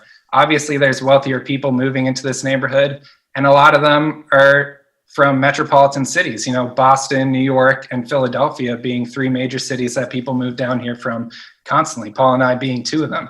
And we don't want to come in here and be like, hey, we're here now, so you can't come into the shop because we're going to sell everything. We're going to sell $30 pies. Absolutely not. We'll always have a $5 sandwich on the menu. I'm going to be making all the bread. The reason I love sandwiches so much and I'm passionate about sandwiches is because, I started cooking when I was 12. I worked in a student-run restaurant. Food teaching and learning about food is something very close to me. And sandwiches are something that you can teach every single aspect of cooking. Baking, you bake the bread. Roasting meats, you roast the meats that go on the sandwiches. Sauce making, you make the aiolis, the sauces that go on it. It's literally every aspect of cooking, so that if somebody wants to get into this position where they want to learn about fine dining or learn about cooking, this is a place where they can come and learn the absolute basics so that they can move on to higher levels of cooking. We have a school right behind us that has a restaurant program, and we look forward to working with them. Something that I talked about with the Children's Initiative is their program where they have kids come and work for us and learn and get actual job experience. And that's something that just made me, to have that right across the street from us is something that made me purchase the property. I was like, that is a sign that we need to be here. And so that's kind of, the community is what's going to make us. Again, coronavirus, I'm sure with the size, we're 950 square feet. With the size of it, while this pandemic is happening, I assume we're not going to be able to have more than 4 people in there at a time. But the second, what? A walk-up window, yeah, something we're definitely discussing would be great. But the second that this pandemic ends and we can have people in there, chatting, talking to each other, you order the sandwiches from the person that's making your sandwich. You don't type in the POS system, tell somebody what sandwich you want, and somebody else makes it. You talk to the person that makes your sandwich, so it's exactly how you want to be made. And not only that, but you now have a connection with somebody who's going to make your food in the future. So it's community building is the basis of our business. Again, very, very small. We don't have a national brand behind us. We just have a lot of passion and a lot of excitement towards the project. Thank you. Appreciate all of that. I think I still have some concerns. I'm not, so the living wage piece is pretty important to me. I think that when we invest public money into a private enterprise, we need to ensure that the jobs that are being provided are good quality jobs. And I don't think that $11 an hour, even with the possibility of tips, meets that standard. So I do think you have some really good ideas, and I appreciate all the work that you've gone into thinking about how to collaborate with the community. I think it would be helpful to get some feedback as well from folks in the community, because y'all are new to town, because this sounds like a business that is not necessarily going to serve the people who currently live in the community. And so I'm not sold right now that this is a project that that we should invest public money in. While I think it's a good project, it doesn't meet my threshold for public investment. But I appreciate all of your ideas and your work. Thanks. Thank you very much, Madam Mayor Pro Tem. Councilmember Freeman.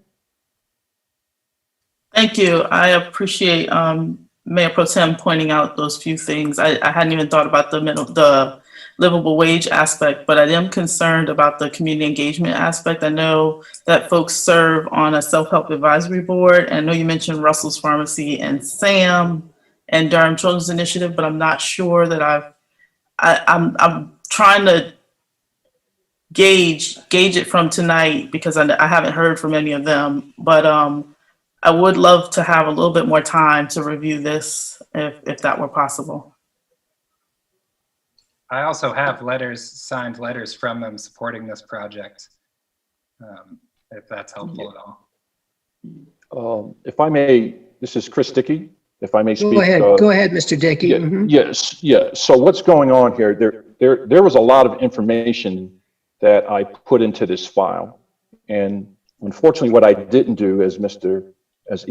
Bracken said, was that there were close to 6-7 letters of community support that came. Like he said, Joe's Diner, Sam's Barbershop. Sam's been there for close to 25 years. Joe has been there since 2008.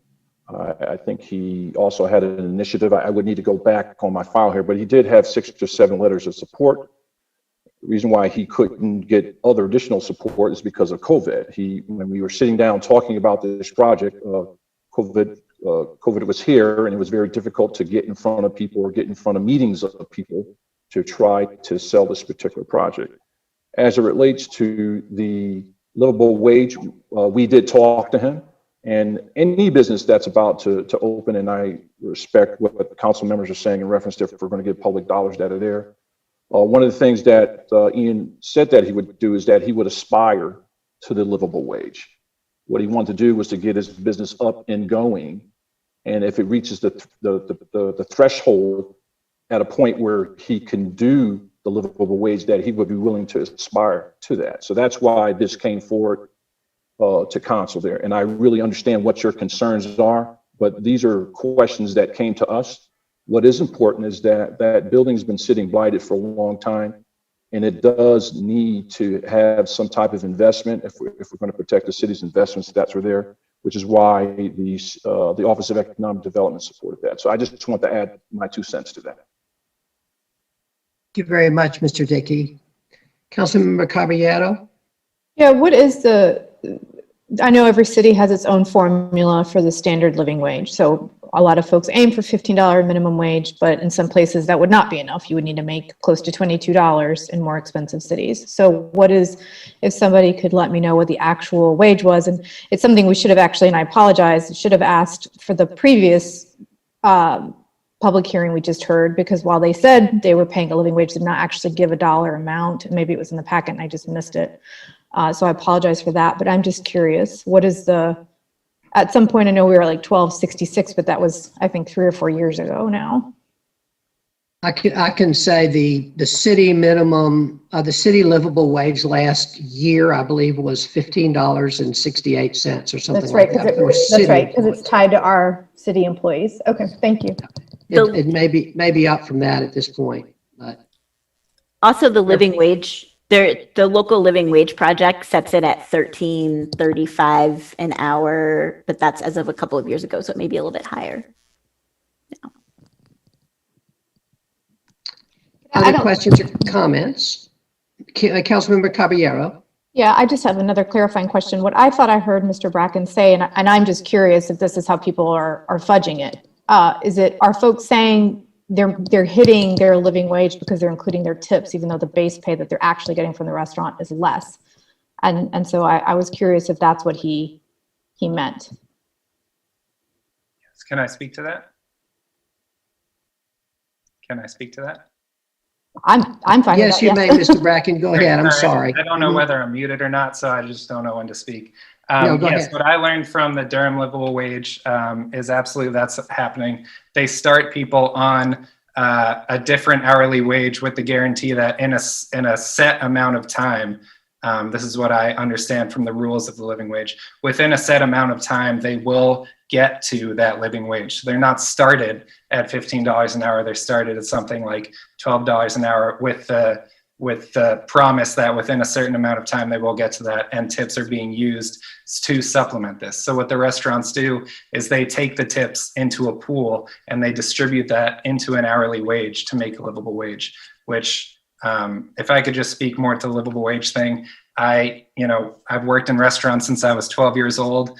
The most I ever made hourly was $18 an hour, and it felt like, the richest I've ever been in my life. Restaurants are notoriously low-paying jobs, and being a restaurant worker, I'm not a corporate CEO. I don't have that sort of background where I get to just have these minions that I pay whatever hourly rate that I want to pay. I'm in there and I'm cooking with them, and I want to give these people as much money as I can. And I would absolutely love to be able to say with this project, we can start all of our employees at $15 an hour, but we're coming to a new area, a targeted corridor where we're not sure where foot traffic's going. We're hoping up.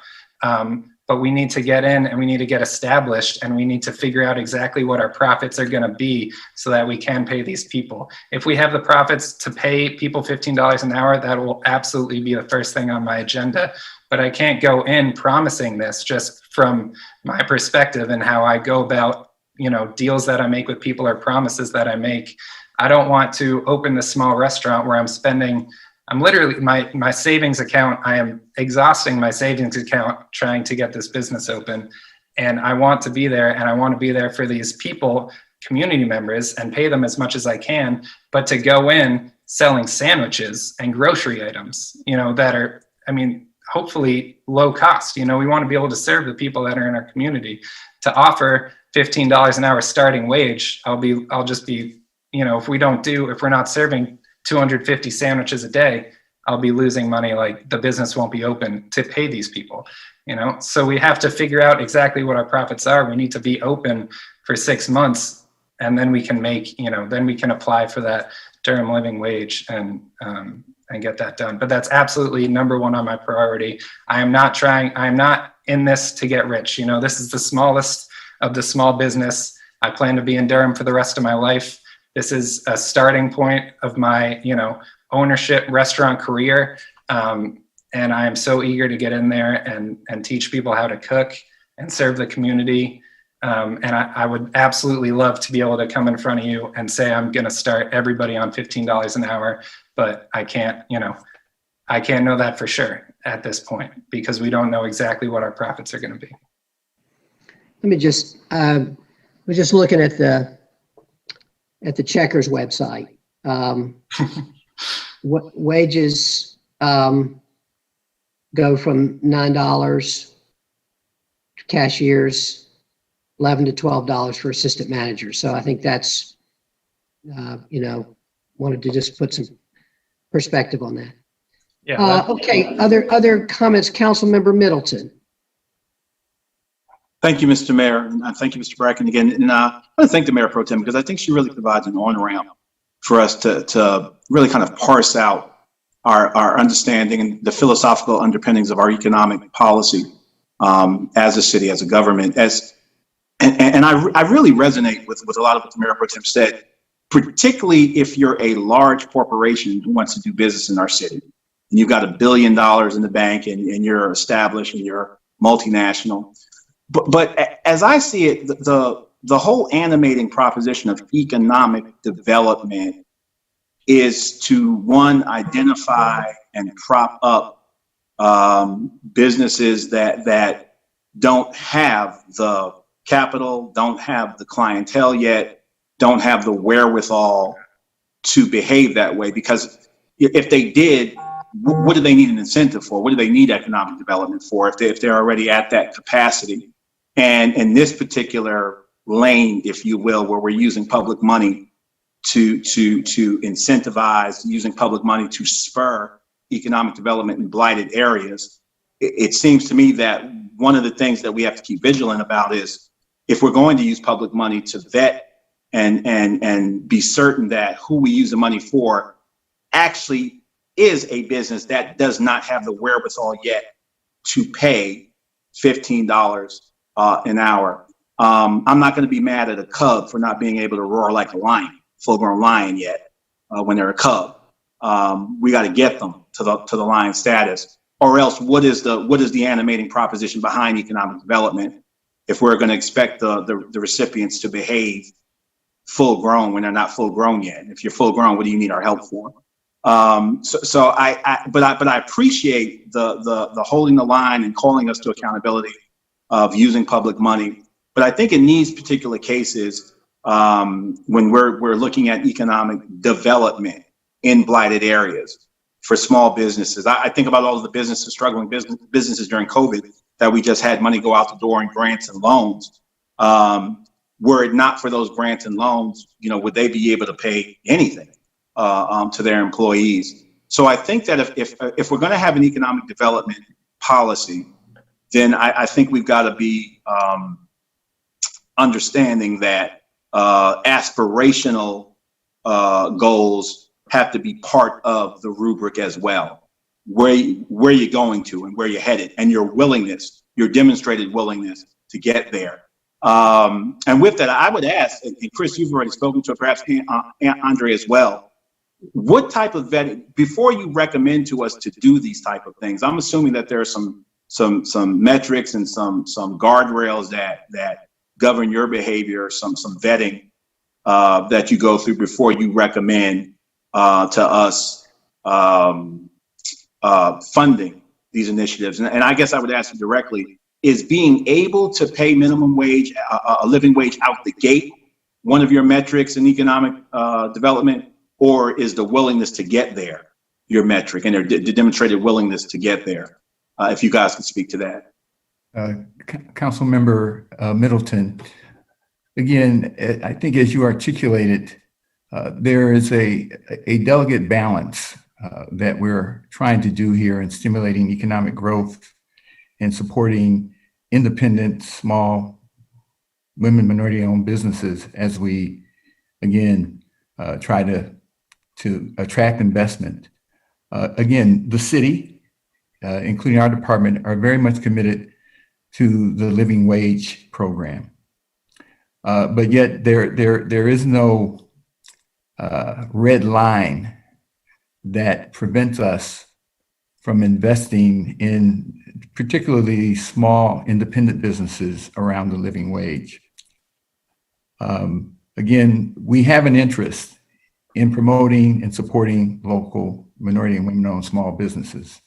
And in many instances, they are not paying livable wages, not because they don't want to, but the business model has to scale to be able to generate the profits to be able to do that.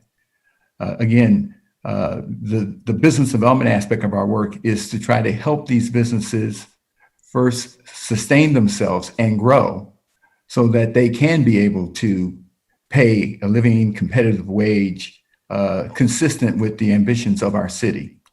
But again, like I said, there's not a bright red line that says that we don't provide public dollars to those communities. Now, within these major businesses that, again, we still will have to talk to, again, the quality of the jobs, the benefits, and the wages are really critical. And again, even in meeting that standard, what's even more critical is how they connect those opportunities to our targeted communities. And so, again, there is a lot of moving variables in putting together a macro plan across our city. Again, we want to ensure that the larger companies who are attracted here and coming are not only making a capital investment in creating jobs, but also looking to provide a multiplier in terms of job opportunities as well as supplier diversity opportunities. Again, that sort of investment can offset the abilities for us to make investments in smaller, local, independent firms. And again, within a macro sense, it's my hopes that it balances out and that those businesses, again, sustain themselves and able to continue to add value to it. It's a tension. Again, the city's livable wage, I think, is an important strategy around economic prosperity. And so we're not running away from that. But again, we're trying to balance that against the types of businesses we support. No, that's extremely helpful. Thank you. And I appreciate your admonition that as we look at this particular slice of our economic policy, not to look at it through a narrow prism, but within an ecosystem in a larger context. That's very helpful, and I appreciate that admonition. I yield back, Mr. Mayor. Thank you. Thank you, Councilmember. Councilmember Freelon, and then Councilmember Freeman. Yeah, just really quickly wanted to build on what Councilmember Middleton was saying. I'm so grateful for the Durham Living Wage Project and Councilmember Johnson for bringing this up, and it is an important discussion. I'm just thinking back to different businesses, restaurants in particular, that I know that are on that list. I remember when Monuts first opened downtown initially by City Council. I don't remember at that time that they were paying a living wage. Then when they moved into what was the restaurant that was across from EK Poe prior to becoming Monuts? Magnolia Grill. Magnolia Grill, right. Oh man, love that place. But when they shifted to Magnolia's location and were able to kind of scale their capacity, that's when they went living wage. And same for Copa. Copa used to be further up Main Street, and when they bought their own building and had more capacity, that's when they went living wage. In both instances, there was an intention, but not the capacity to make that commitment. And hearing the intention, I think, from Mr. Bracken and also from our staff is encouraging to me, and I think matters in the context and the prism that Councilmember Middleton kind of presented. And so anyway, I just wanted to toss that out there. Like, I know or I don't know that Monuts or Copa have received, city money. So maybe to your point, Mayor Pro Tem Johnson, they would have needed to, according to your rubric, in order to get city money. But I don't know. I'm hearing what you're saying loud and clear, but just thinking about what capacity looks like for a young, growing, independent business. And I mentioned those two specifically because they're locally owned small businesses and not larger chains. Just wanted to toss that into the discussion as we consider our options with the vote. Thank you very much, Councilmember. Councilmember Freeman. Thank you, Mr. Mayor. I think I appreciate the conversation and I appreciate the context around the livable wage. I don't want to lose sight of the actual location and acknowledging that it's Old East Durham, and acknowledging I have a very personal connection with Durham Children's Initiative, and then also with the Andrew Driver corridor. I know that very personally, the community's been traumatized by what the events that occurred with the bake shop. And so just acknowledging that this is not just specific to just this one case. What the Mayor Pro Tem is highlighting is how small businesses can come in and harm a community that is kind of moving in a direction that does not look like gentrification, and acknowledging that there's a lot of work that takes place to make sure that the businesses that are there are supportive of the folks in the community that are there, and acknowledging that this community has seen a huge shift in what housing sizes look like, who lives in those houses. I'm a little bit more cautious about the public dollars that go towards additional projects, because it does look like the grants that we're now putting in place to support folks' taxes being covered. And so just noting that there's a duality in this conversation that's not the same as it was in that previous conversation. Yes, that's a national chain, and this is a local, but we just went through a similar situation with a local business that came in from New York, as a baker. And some of the things that I hear in this conversation sound very similar. And so I would love to have the opportunity to look into it a little bit closer. I know that the applicant mentioned his heart was in this. And if his heart is in this, it's not going away. So I think that just a little bit more time to engage some of the folks who are in the community, not just the businesses on that block, would be beneficial. And I would love to have a little bit more time. I don't think it's awful. I appreciate all the work that that Mr. Pettigrew and Mr. Dickey have put into this. I know that they are working very hard. They have their rubric. And I think that the flag that was raised specific to the livable wage is just one. And the other is the community engagement aspect. I acknowledge that there's COVID and that it's harder to reach people, but it just means that when we're spending public dollars like this around economic development, it's still important to make sure that the people who live closest to it can remain in the area and remain involved in the process. I continue to raise this issue. I raised the same issue when it was Sophia's property owner, and just making sure that the people are engaged in the process and making sure that the Sophia's could come online in that location. It's the same. It's a similar conversation. I do know the letters would have been helpful to see, and just knowing tonight, voting based on what I'm seeing. I mean, I'm noting there's a salary in there of $38,000 for the property owner and who's the baker. These are things that I just want to make sure that I parse out a little bit further, and I would just appreciate a little bit more time. That's all. Thank you. Thank you, Council Member. Other comments, colleagues? I'd love to return, speak on that if possible. Mr. Bracken, sure, go ahead. Just to quickly go over, the event that happened with East Durham Bake Shop. I was actually getting my hair cut by Samuel that day that the article came out. So we were able to have a full conversation one-on-one between me and Sam about his opinion on all of that. And from the barbershop, I called Joe directly after that.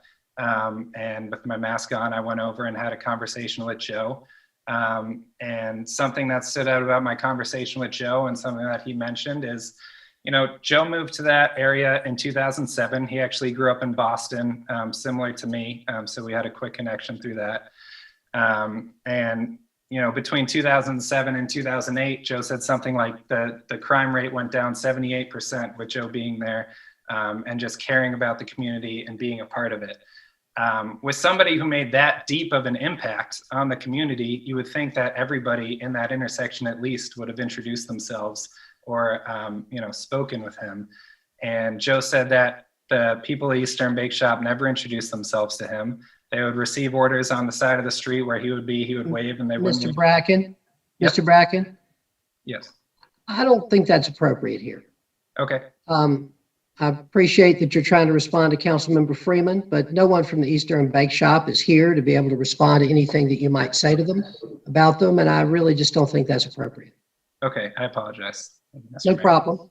I understand where you were going with it, but I'm very leery of having that kind of personal discussion about somebody you can't respond and isn't here. Absolutely, I agree. Sorry about that. All right, colleagues, any other questions or comments? Councilmember Middleton and then Councilmember Caballero.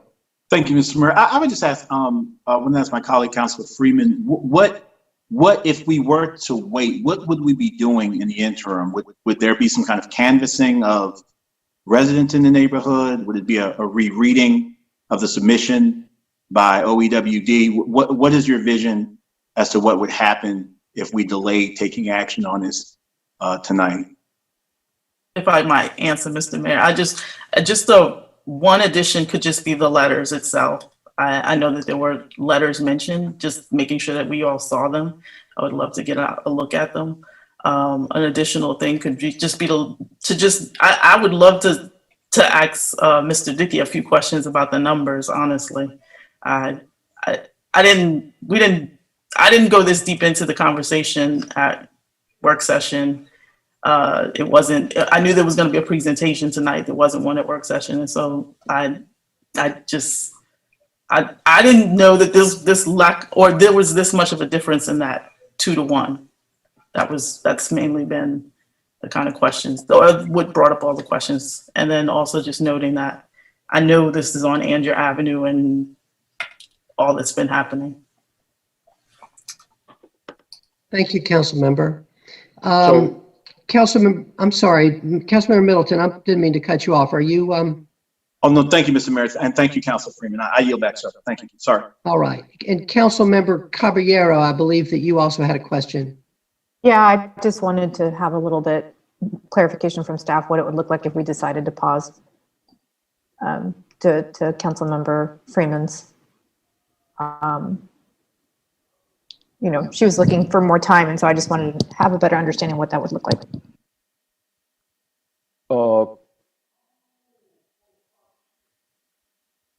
Chris, you're muted. Can you hear me?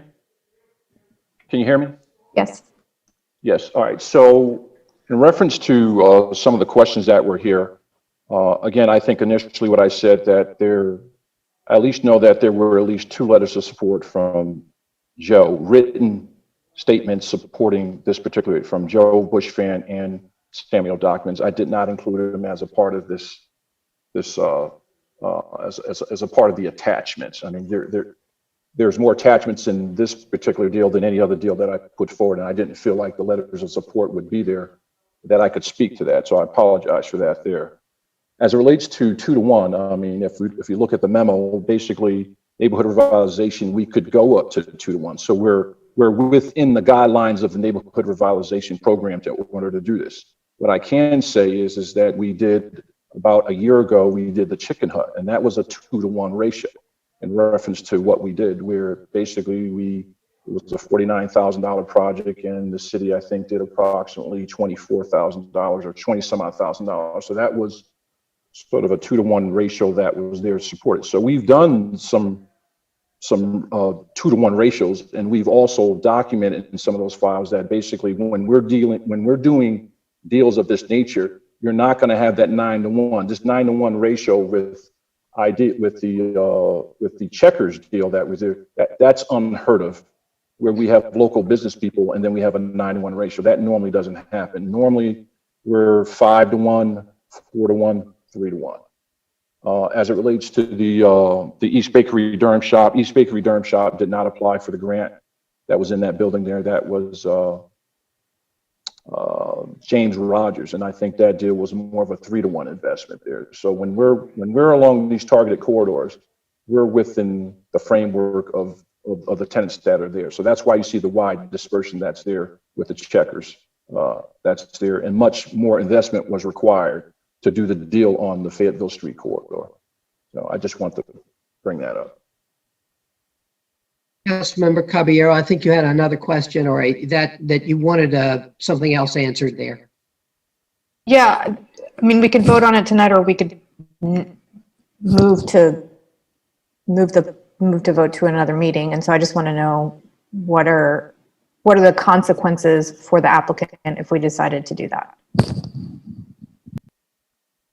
Well, the consequences that, I think money is time, time is money. We've been holding this one off for quite a long time, waiting for the right opportunity to present it, to make sure everything was done up, to make sure our T's were crossed and I's were out there.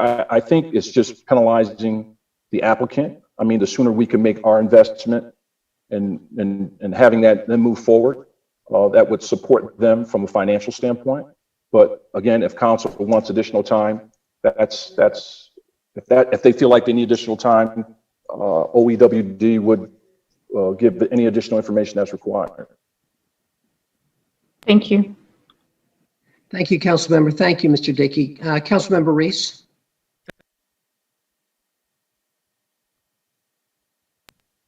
I got it. Thank you, Mr. Mayor. I've got myself squared away. I want to thank staff for putting together a lot of information about this project. I really appreciate it. And obviously, these things take a lot of time to get before us. I also want to thank the applicant business or the applicant, the property owner. It's clear, Ian, hearing you talk, that this is something you're really passionate about. And that is really impactful. I grew up in our family business, which was a bar in Winston-Salem, a little bit different business model than you're looking to start there, but I understand the passion of entrepreneurship, and you clearly have it, and I really appreciate you bringing that into our chamber so we can, virtually anyway, so we can talk about this particular proposal. I also want to really thank each and every one of my colleagues who's spoken about this tonight. I think the people of Durham, if they could hear this conversation, would know that this is something we take really seriously. A lot of people might think that the dollar amount that we're talking about here, $102,000, isn't necessarily worth the time that we've put into it, and I couldn't disagree more. And I'm just really proud to be part of a group that looks at a decision like this from so many different angles. I will say that for my part, there are two things that strike me about this project. First of all, obviously, it's very concerning that city money would be going to incentivize the creation of businesses that don't pay a living wage, especially during a global pandemic, when our local resources are going to be stretched and will continue to be stretched to the maximum. I think a fair question that the people of Durham and we ourselves should be asking is this the right time during that period of incredible fiscal uncertainty to be putting $102,000 into a business that won't pay its employees living wage? Because each of those jobs creates another burden on our community. And that's the real problem with living wage jobs, is that folks can't live on what they make. And so they have to access other resources to do that. So that's number one. Obviously, that's of deep concern to me. But the other aspect is the location. As a number of my colleagues have said, this is an area that the city has decided is in need of additional public investment. That is why we have seen so many incentive deals at or near this intersection over the last several years. And I've supported, I think, many of them, if not all of them. It's why we crossed over the guidelines for per project investment to support the project where the church used to be on the corner, and support self-help's redevelopment of that particular property. But I will tell you, it gives me pause when I hear someone say they bought this property because of the money that the city invested in the church across the street to turn that into nonprofit offices and daycare underneath. That's why we're doing it. Totally understand that. But it's a signal to us that our actions have consequences. One of them is a nice guy with passion from Boston came down here and bought a piece of property to start a restaurant across the street from there. And so, we have to reckon with that reality, that's what has happened. And so I understand exactly where Councilmember Freeman is coming from. It's important to know not just that the city wants to make financial investments and economic incentives in this intersection, in this corridor. It's also important to know what the folks who live in this community think about this idea, this proposal, this sandwich shop / small grocery store in this location with jobs that pay the wages that they've said they're going to pay.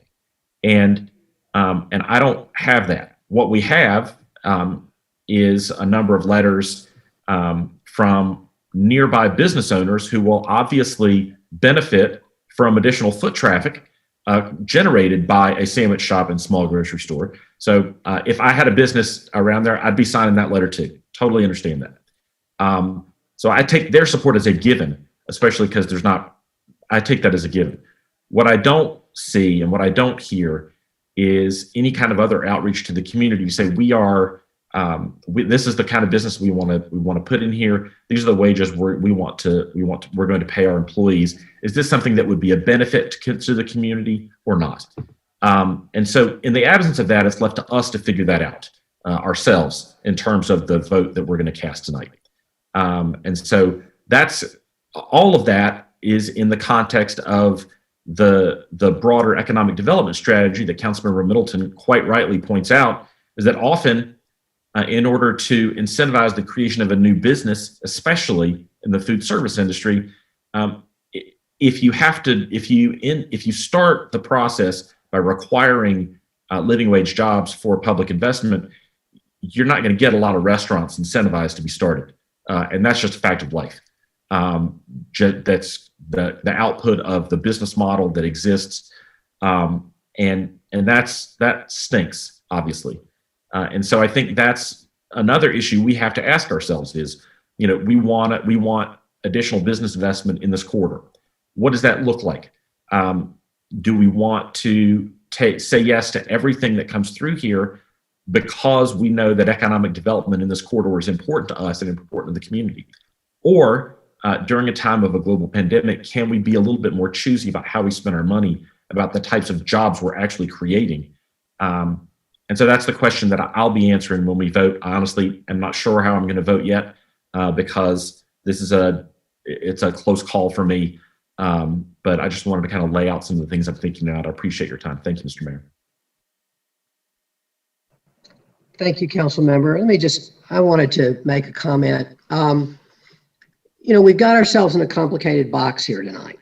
I was extremely supportive of our last item. I believe that supporting a Black legacy business on Fayetteville Street in that location is very important, and that we really want to support Black business ownership, the creation of Black wealth. Those are super important goals of ours. But I think we ought to be realistic about the other aspect of that business. It's a fast food restaurant, and they are not going to be paying $15.68 an hour. I'm not saying no employees will be getting that. We should have asked that question more directly. We use the euphemism living wage, but as I say, go check out what, in the next 10 seconds, you can check out what Checkers pays. I'm not critical of this. The fact that we approved that, I think that it was the right thing to do. And I'm sure that Mr. Bookman will do everything he can to get the wages as high as he can at his fast food restaurant. But if you're going to compete in the fast food restaurant right now, I think we all know what that means. So now we've got this other restaurant, which we do have the specifics of the wages. And that was the question that I had. And I appreciate Mr. Bracken's explanation. It's hard for me to say I'm not going to support this because of the wages when I just supported the last deal. The other thing I think is really complicated is this. We want Mr. Bracken, and Mr. Bracken says he's always going to have a $5 sandwich. The price of food and the ability to pay a living wage actually go together. It's really hard if you're keeping food affordable to pay a living wage. I've had that discussion with so many people in the restaurant business. I think it's a reality, especially as people have pointed out, for small startup businesses.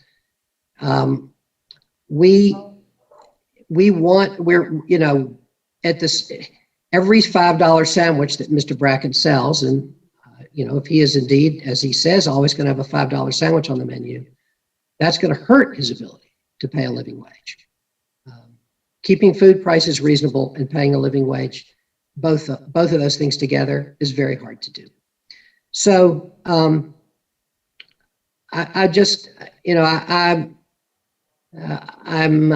not sure what more time would do. And I personally am supportive of this. If the council does feel like we need more time, I could certainly, consider that, but I'm personally ready to make a decision tonight. Okay, other comments? Councilmember Middleton. Thank you, Mr. Mayor. I'm going to fully associate myself with the comments you just made. I've listened very carefully and asked very directly. Haven't heard any compelling case for extending more time. And I've listened very carefully to the arguments and the concerns. While I understand the animating spirit behind them, I don't think in this particular case, given the level of information we've gotten from the staff, I don't see where any virtue would be gained from more time. I do want to say part of this discussion kind of reminds me of the whole controversy behind standardized testing and how when kids of color didn't do well on standardized tests, we said, oh, they're underachievers, or, they're not as smart as other kids. And come to find out, there's a whole lot of other things that go into performing well on standardized tests and go into measuring competence and intelligence. And if I want to be careful that we don't make the living wage a standardized test kind of across the board, kind of an idolatry, an idol in this. Because for me, if that is the standard, what is the very premise of an economic development program on the part of the city? Because if we're going to insist that you start off paying $15 an hour, I know what kind of companies are able to do that out the bat. They're the ones we're concerned about who come in and gentrify our city, who have those generations of wealth already accumulated, who have those resources. And I just also, Mr. Mayor, you entered checkers into the record. If I recall correctly, and I can be fact-checked, but I have no problem being fact-checked, I believe that when Coco Cinnamon opened, Coco Cinnamon received city funding for their first brick and mortar location, and it was not in a blighted neighborhood, or a neighborhood not nearly as blighted as this one. And they now have, of course, a cult following in our city, and they did not pay a living wage at that time, if I recall that case. And please feel free, staff or colleagues, to go back and fact-check me. But so I just want to enter that into the record as well, as along with checkers. But I think the fundamental question is, if $15 is the plus ultra, if that's the standard from which we will not deviate, then how do we what do we articulate as our undergirding principle or animating reason for an economic incentive and development program? Who are we incentivizing, and who are we trying to get up to speed to begin with, if you got to start off with $15? So I'm prepared for the sake of consistency and fairness. I supported the last project. I plan on supporting this one, and I personally don't need any more time, but of course I will submit to the will of the body. Thank you, Mr. Mayor. Thank you, Council Member. Colleagues, are there any more comments, or are we ready to close the public hearing and have a motion one way or the other? Council Member Freeman. Thank you. I appreciate my colleagues and their commentaries. I really, I mean, it's hard to fathom how much we all pour into this process or these processes, but I do want to note that in this one situation, I am concerned and I cannot support it tonight. So I just want to make sure that I note that. Thank you. Thank you very much, Council Member. Colleagues, any more comments? Are we prepared to close the public hearing? All righty, I'm going to now close this public hearing, and the matter is now before the council. I will await your pleasure. There is a motion. We could have a motion to authorize the city manager to execute an economic development incentive agreement with Ideal Sandwich Shop LLC in an amount not to exceed $102,000. Mr. Mayor, I'll move that stated. All right. Second. Moved by Councilmember Middleton, seconded by Councilmember Freelon. Any more discussion before we vote on that? Councilmember Caballero? Yeah, I just wanted to. Caballero, then I'll get Councilmember Freeman. I just wanted to share. I know some of my colleagues had said they were on the fence, and I just felt like I would go ahead and let folks know I will be supporting the item this evening. While I acknowledge the issue with the living wages, I think this issue in the restaurant business is going to keep coming up. I think about a lot of our immigrant-owned restaurants. No, they did not get public money, but if we demanded that they pay $15 an hour anytime soon, they would be shutting their doors. And I will also say that our small business community in Durham is extremely generous. As a former PTA president, the amount of money that our small business, so many of these places run huge deals for our schools. They do a lot in our community.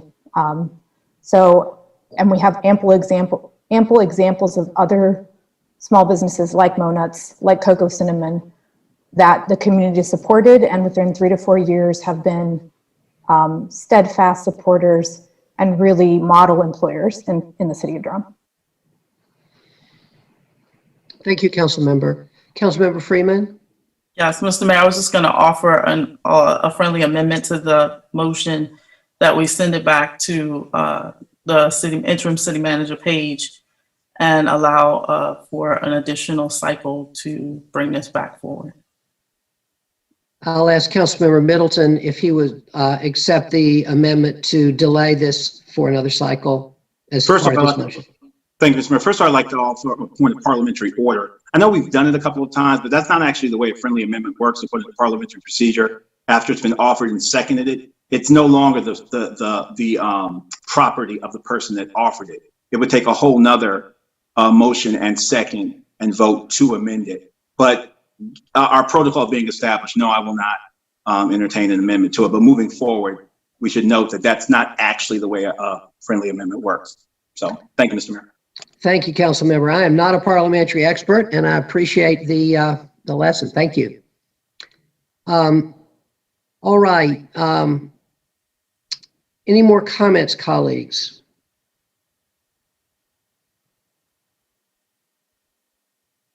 All righty. We have a motion before us, which is to authorize the city manager to execute an economic development incentive agreement with Ideal Sandwich Shop in an amount not to exceed $102,000. Madam Clerk, will you please call the roll? Mayor Schul? Aye. Mayor Pro Tem Johnson? No. Councilmember Caballero? Aye. Councilmember Freelon? Aye. Councilmember Freeman? No. Councilmember Middleton? I vote aye. Councilmember Reese? No. Thank you. Thank you very much. Ms. Wyatt, the ayes have it. The motion carries 4-3, and the motion passes. Mr. Bracken, thank you for being here. All of us who voted for this project or against this this allocation all wish you the best. And we look forward to you paying the highest possible wages that you can, and look forward to you building to where you can be paying the livable wages that we all want. I would absolutely love that. Thank you so much, everybody. All right. Thank you, Mr. Bracken. And thank you, Mr. Dickey. All right, colleagues, we have passed the 2-hour mark, and I'm going to take a break now of, it's 9:17. We'll be back at 9:22 so that we can give the folks who are doing our closed captioning a break. So we'll see everyone back at 9:22. Go get a slice of apple.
All right, colleagues and staff, we are going to come back in session now at 9:22. I hope everyone had their snack. And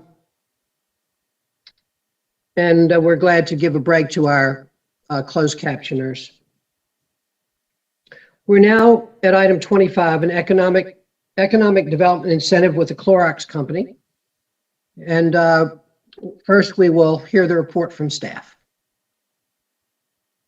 Andre Pettigrew, Director of the Office of Economic Workforce Development. Adrian Graham-Scott, our Manager of Workforce Development, will do the staff report on this particular public hearing. Thank you very much, Mr. Pettigrew. Ms. Graham-Scott, welcome. Oh, thank you, Mr. Mayor. Good evening. Good evening to you and to Madam Mayor Pro Tem and all other council members. Happy New Year to everyone. I'm Adria Graham-Scott, and as stated, I'm with the Office of Economic and Workforce Development. And this evening, I'm actually joined by Brian Fox from the Greater Durham Chamber of Commerce, as well as Andrew Miracle from the Durham County's Economic Development. The Durham City Council is requested to hold a public hearing and consider the allocation of a total of $75,000 in economic development funds to the Clorox company, and to authorize the city manager to enter into preliminary negotiations and execute an agreement with the company. The Clorox company, a leading multinational manufacturer and marketer of consumer and professional products, will create 158 new jobs and invest $7.5 million into the Durham community. Since 1913, the Clorox company has manufactured and marketed household cleaning, home care, sauces, containers, and personal care products in more than 100 countries. The company's Better Health VMS division focuses on vitamins, minerals, and supplements. Clorox will establish a new research and development facility and expand corporate operations for a better health, as well as for Burt's Bees, which currently employs more than 500 people between its headquarters in Durham and a manufacturing facility located in Morrisville. Approximately 60 of these new jobs are IT positions, and that will require a range of education and experience. Committed to diversity, equity, and inclusion in their operations and in their hiring practices, Clorox will consider work experience in lieu of formal degrees and qualifying for entry-level positions. With approval of the award, the company has agreed to make reasonable efforts to participate in several workforce partnerships that include engagements with the North Carolina Career Center, NC Works Career Center, as well as providing paid internships and deploying their diversity purchasing policy and participating in minority purchasing trade events. The Clorox company's expansion will be facilitated in part by a job development investment grant known as a JDIG, approved by the state's Economic Investment Company on November the 24th. Over the course of the 12-year term of that JDIG grant, the project is estimated to grow the state's economy by more than $462 million. Payments for all JDIGs, as well as for local awards, only occur following performance verification that the company has met its incremental job creation and investment targets. JDIG projects result in positive net tax revenue, even after taking into consideration the grant's reimbursement payments to a given company. Staff is recommending that the City of Durham provide $75,000 in economic development investment funds to the Clorox company, subject to performance goals being met by the company related to the timing and amount of the investment, employment creation, and maintenance of the created jobs as partnership engagement criteria. This public hearing has been advertised as required by the law. And back over to you, Mr. Mayor. Thank you very much, Ms. Graham-Scott. Colleagues, you've heard the report from staff. I'm going to now declare this public hearing open. We do have, first of all, I'll ask if there are any questions for staff by members of the council, after which we do have a couple of people to speak on this item. All right, hearing none at this time, then we'll go to the speakers. I see two people have signed up to speak on this item. First is Jeff Durham, and second is Matt Kopak. Is there anyone else here tonight who would like to be heard on this item? If so, could you raise your virtual hand? All right. Let's start with Mr. Jeff Durham. Mr. Durham, welcome. You have 3 minutes.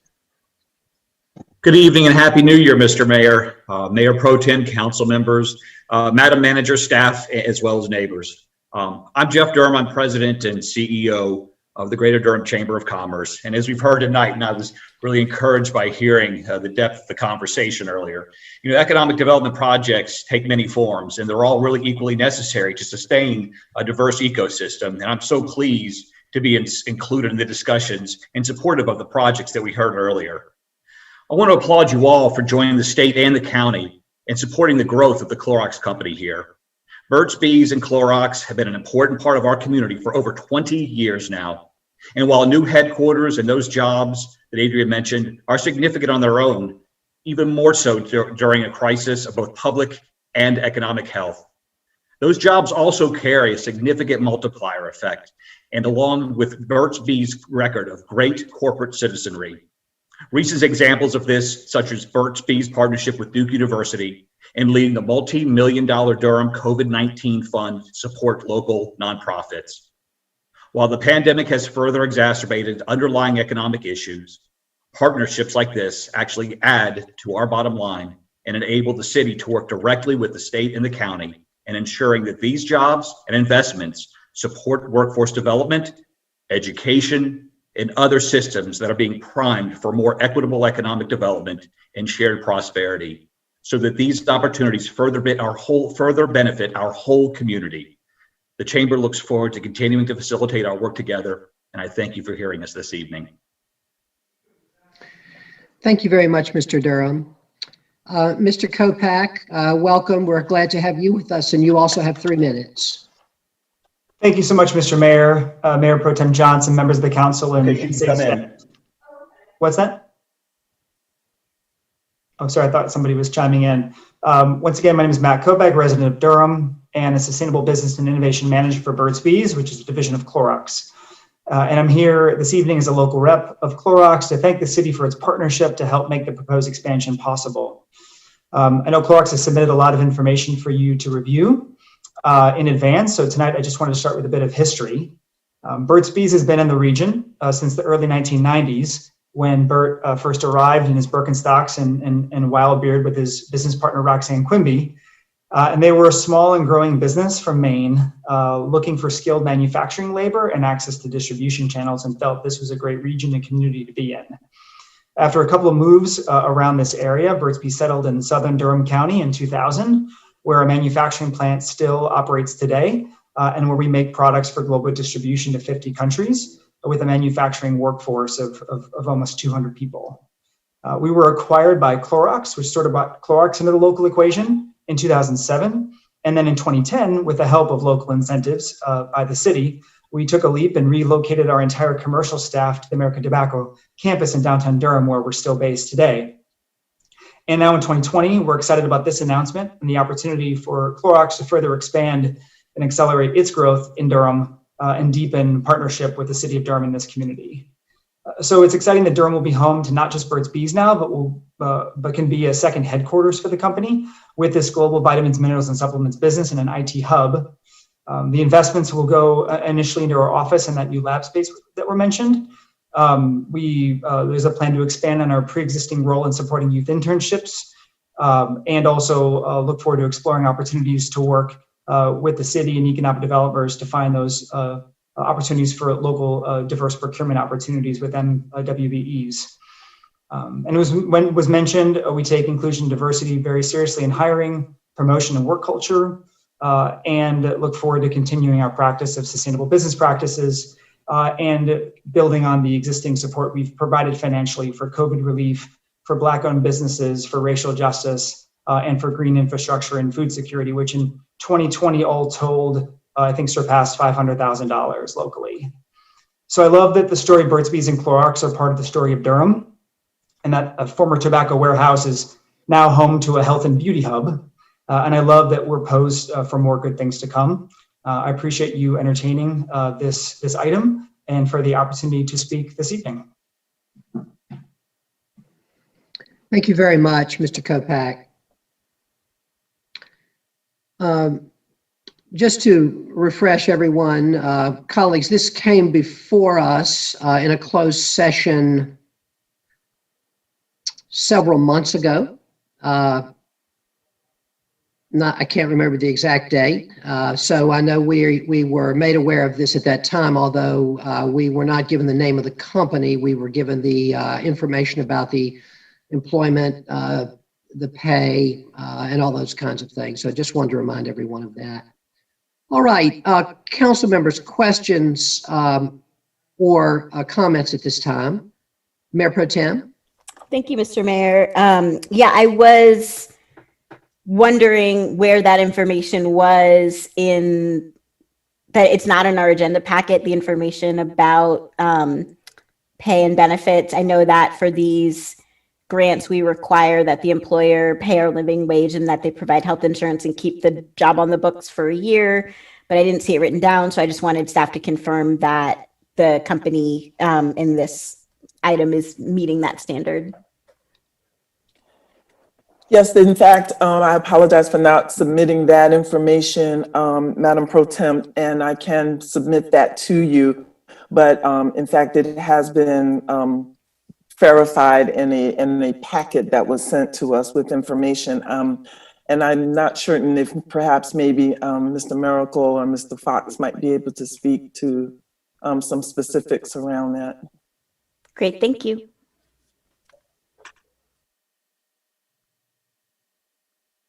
Thank you, Madam Mayor Pro Tem and Ms. Graham Scott. Mr. Miracle, do you have anything you'd like to add in that regard, or Mr. Fox? And we're glad to have both of you with us. Brian, you can feel free to start us out there. Brian, we can't hear you. Mr. Fox, sorry. Thank you, Mayor. Good evening. Brian Fox with the Durham Chamber of Commerce. While the Chamber and businesses work with you all as part of our community on many shared issues, like workforce development, education, and many others, we are pleased to be here in the role in which we play, working directly with the county on some of the larger projects like this. In general, these type of projects come to us through the state as opposed to the types of projects that you heard earlier. And so these projects do meet all state requirements, county requirements, as well as city requirements around your incentive policy. All of those items that you mentioned included, Madam Mayor Pro Tem, and would be part of the final agreement. Thank you. Thank you, Mayor Pro Tem, and thank you, Mr. Fox. Mr. Miracle, did you have anything you'd like to add? Yes, I believe there was a reference to health insurance in the question. Is that correct? Yes, I think our policy requires health insurance. And so I can say, so for all of the JDIG projects that come through the state, there is a requirement that they provide health insurance, and I believe up to 50% of coverage, deductible coverage or premium coverage. I forget the exact language there, but that is a requirement built in for JDIG projects. Thank you. Yes. Thank you, Mr. Miracle. Other questions or comments? All right. Councilmember Reese. Thank you, Mr. Mayor.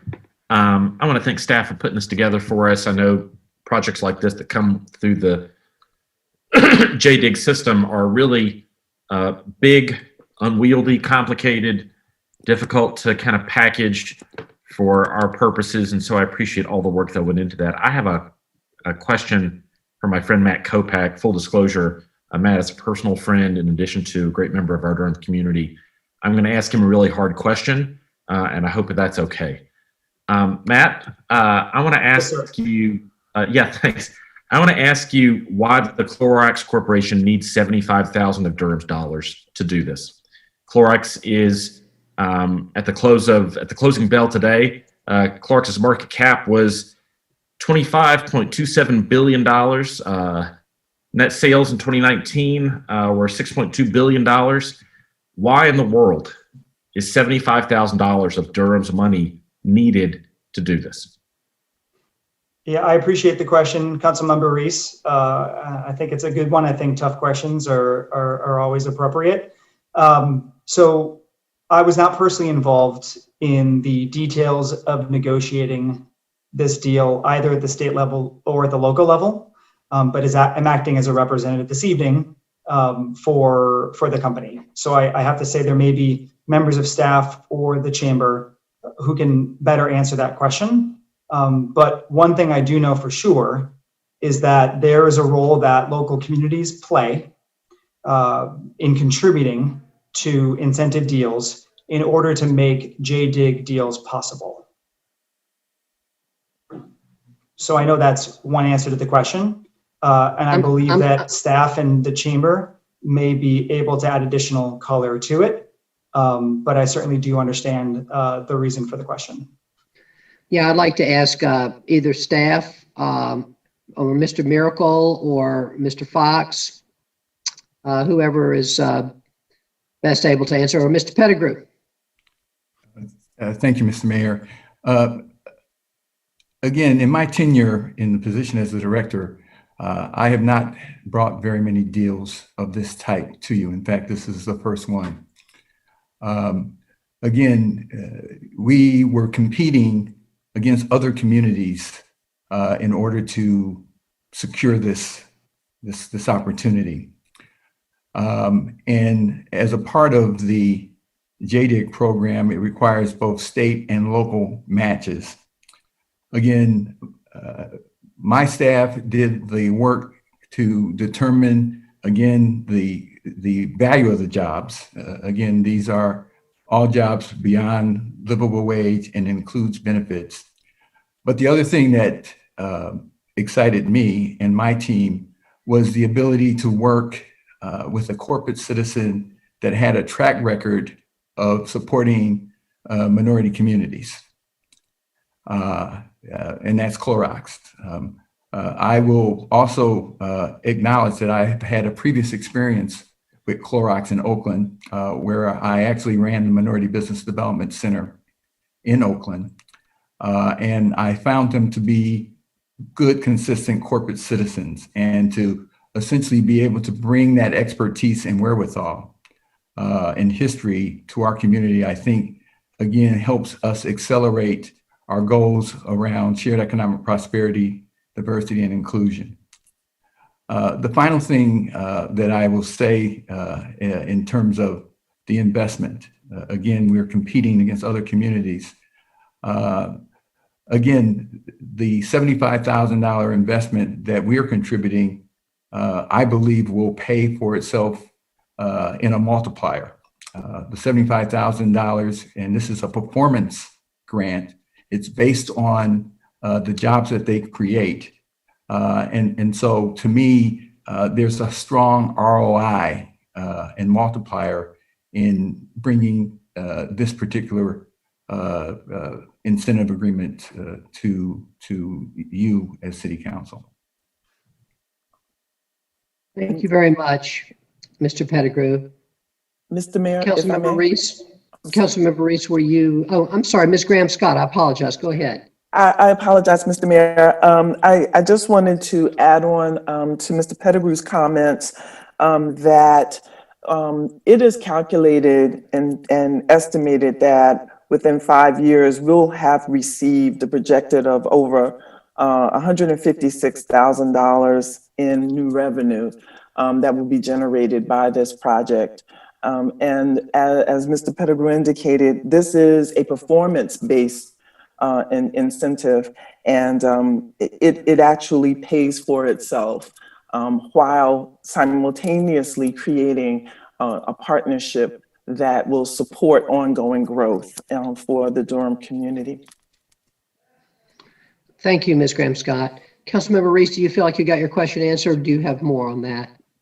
I guess the answers I got were why it's so great that Clorox wants to do this in Durham. And I 100% agree. They're awesome.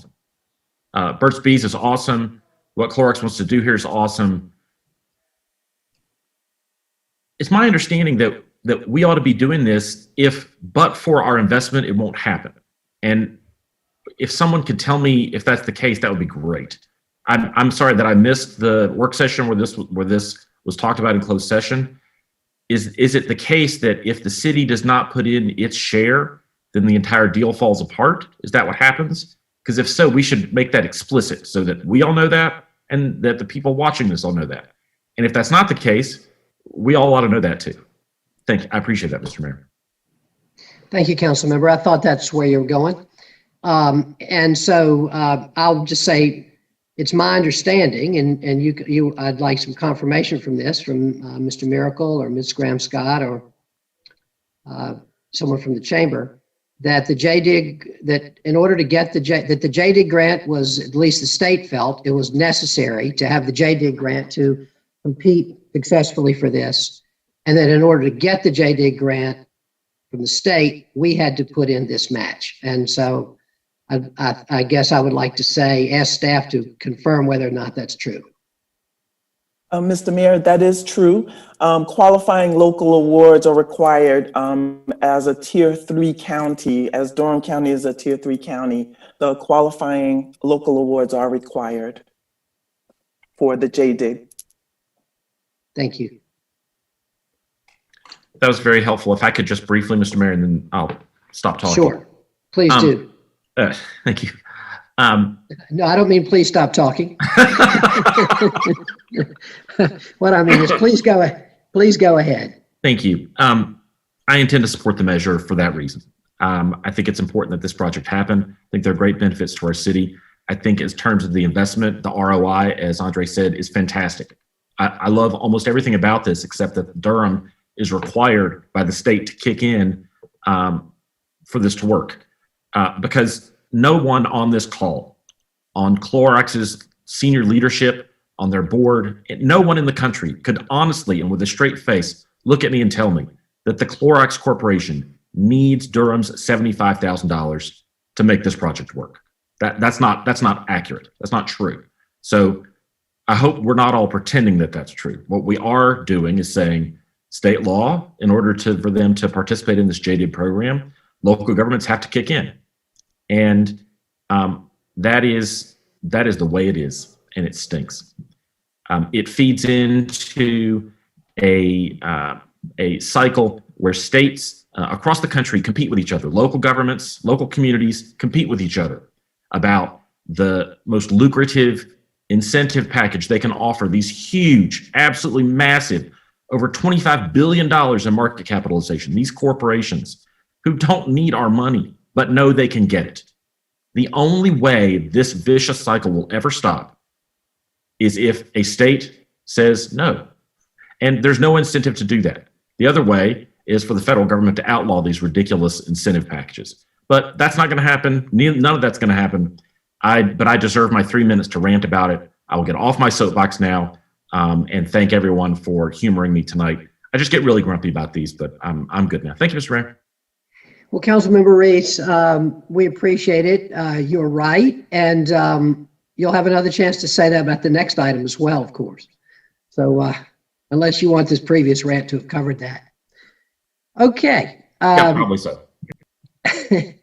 All right, colleagues. Any other comments before we close the public hearing?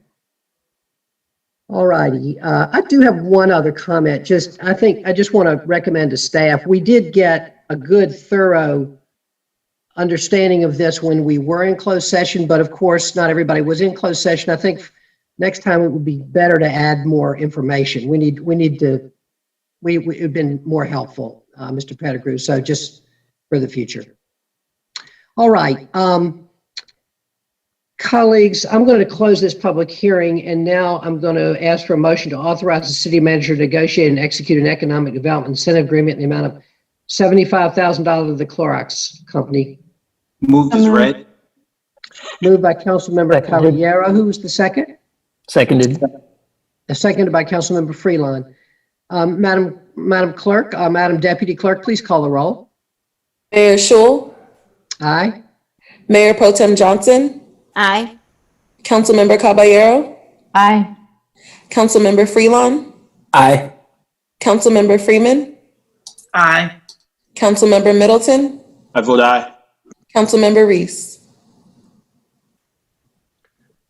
I vote aye. Thank you. Thank you very much, Madam Deputy Clerk. The motion passes 7-0. Thank you so much for the folks who were here. Mr. Kopak, thank you for being here, and also the folks from the chamber and Mr. Miracle. We'll now move to item 26, Economic Development Incentive with Nuvotronics Incorporated. And first, we'll hear the report from staff. Thank you, Mr. Mayor, and I apologize, my internet cut me out, so I missed the last part of your statements, but I will get myself caught up on the outcomes. Again, this is Adria Graham-Scott. I'm with Office of Economic and Workforce Development, and I'm joined tonight by Andy Miracle from the Durham County Economic Development Department, as well as Brian Fox from the Greater Durham Chamber of Commerce. The Durham City Council is requested to hold a public hearing to consider allocation of $150,000 in economic development funds to Nuvotronics, and to authorize the city manager to enter into preliminary negotiations and execute an agreement with the company. Nuvotronics, an innovative microelectronics company, will expand at their current Durham location, creating 150 jobs and investing $50 million into the Durham community. Nuvotronics was founded in 2008 with a vision to revolutionize microelectronics hardware. Based in Durham, Nuvotronics' patented polystrata technology enables the design and production of uniquely packaged radio frequency devices such as antennas and filters and combiners, all of which are components in Cubic Corporation's advanced technology product offerings. The proposed project will be manufacturing microelectronic microwave components for communication to enable 5G networks and other communication applications.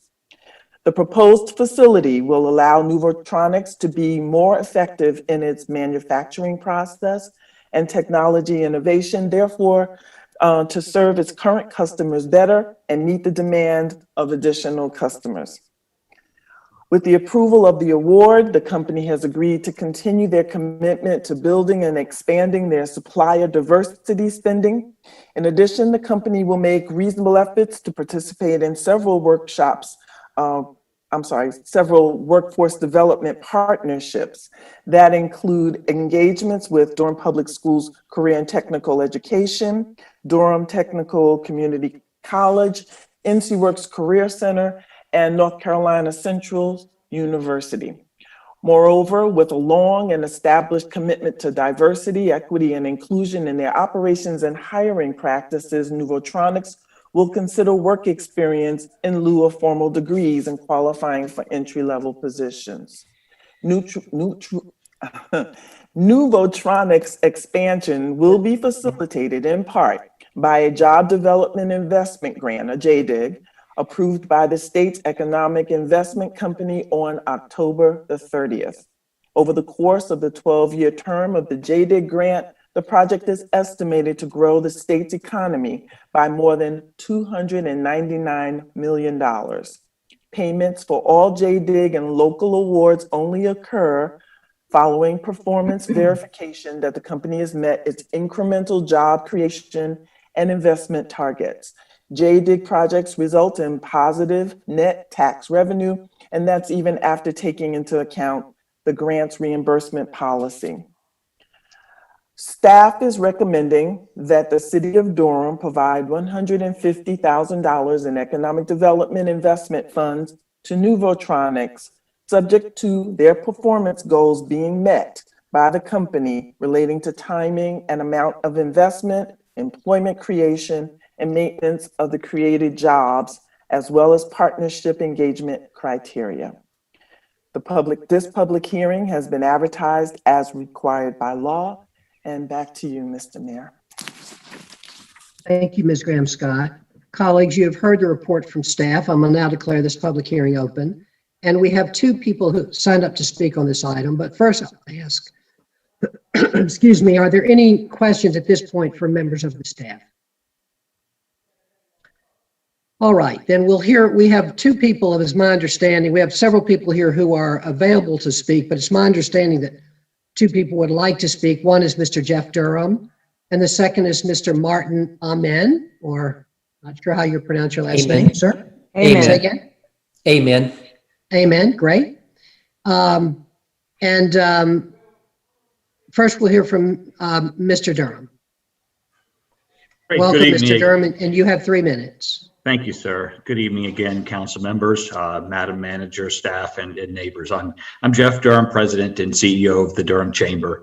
I'll echo some of the comments that were made earlier and state, these are competitive grants, and these projects are calculated per policies that fund themselves and verify the benchmarks before investing back into their operations.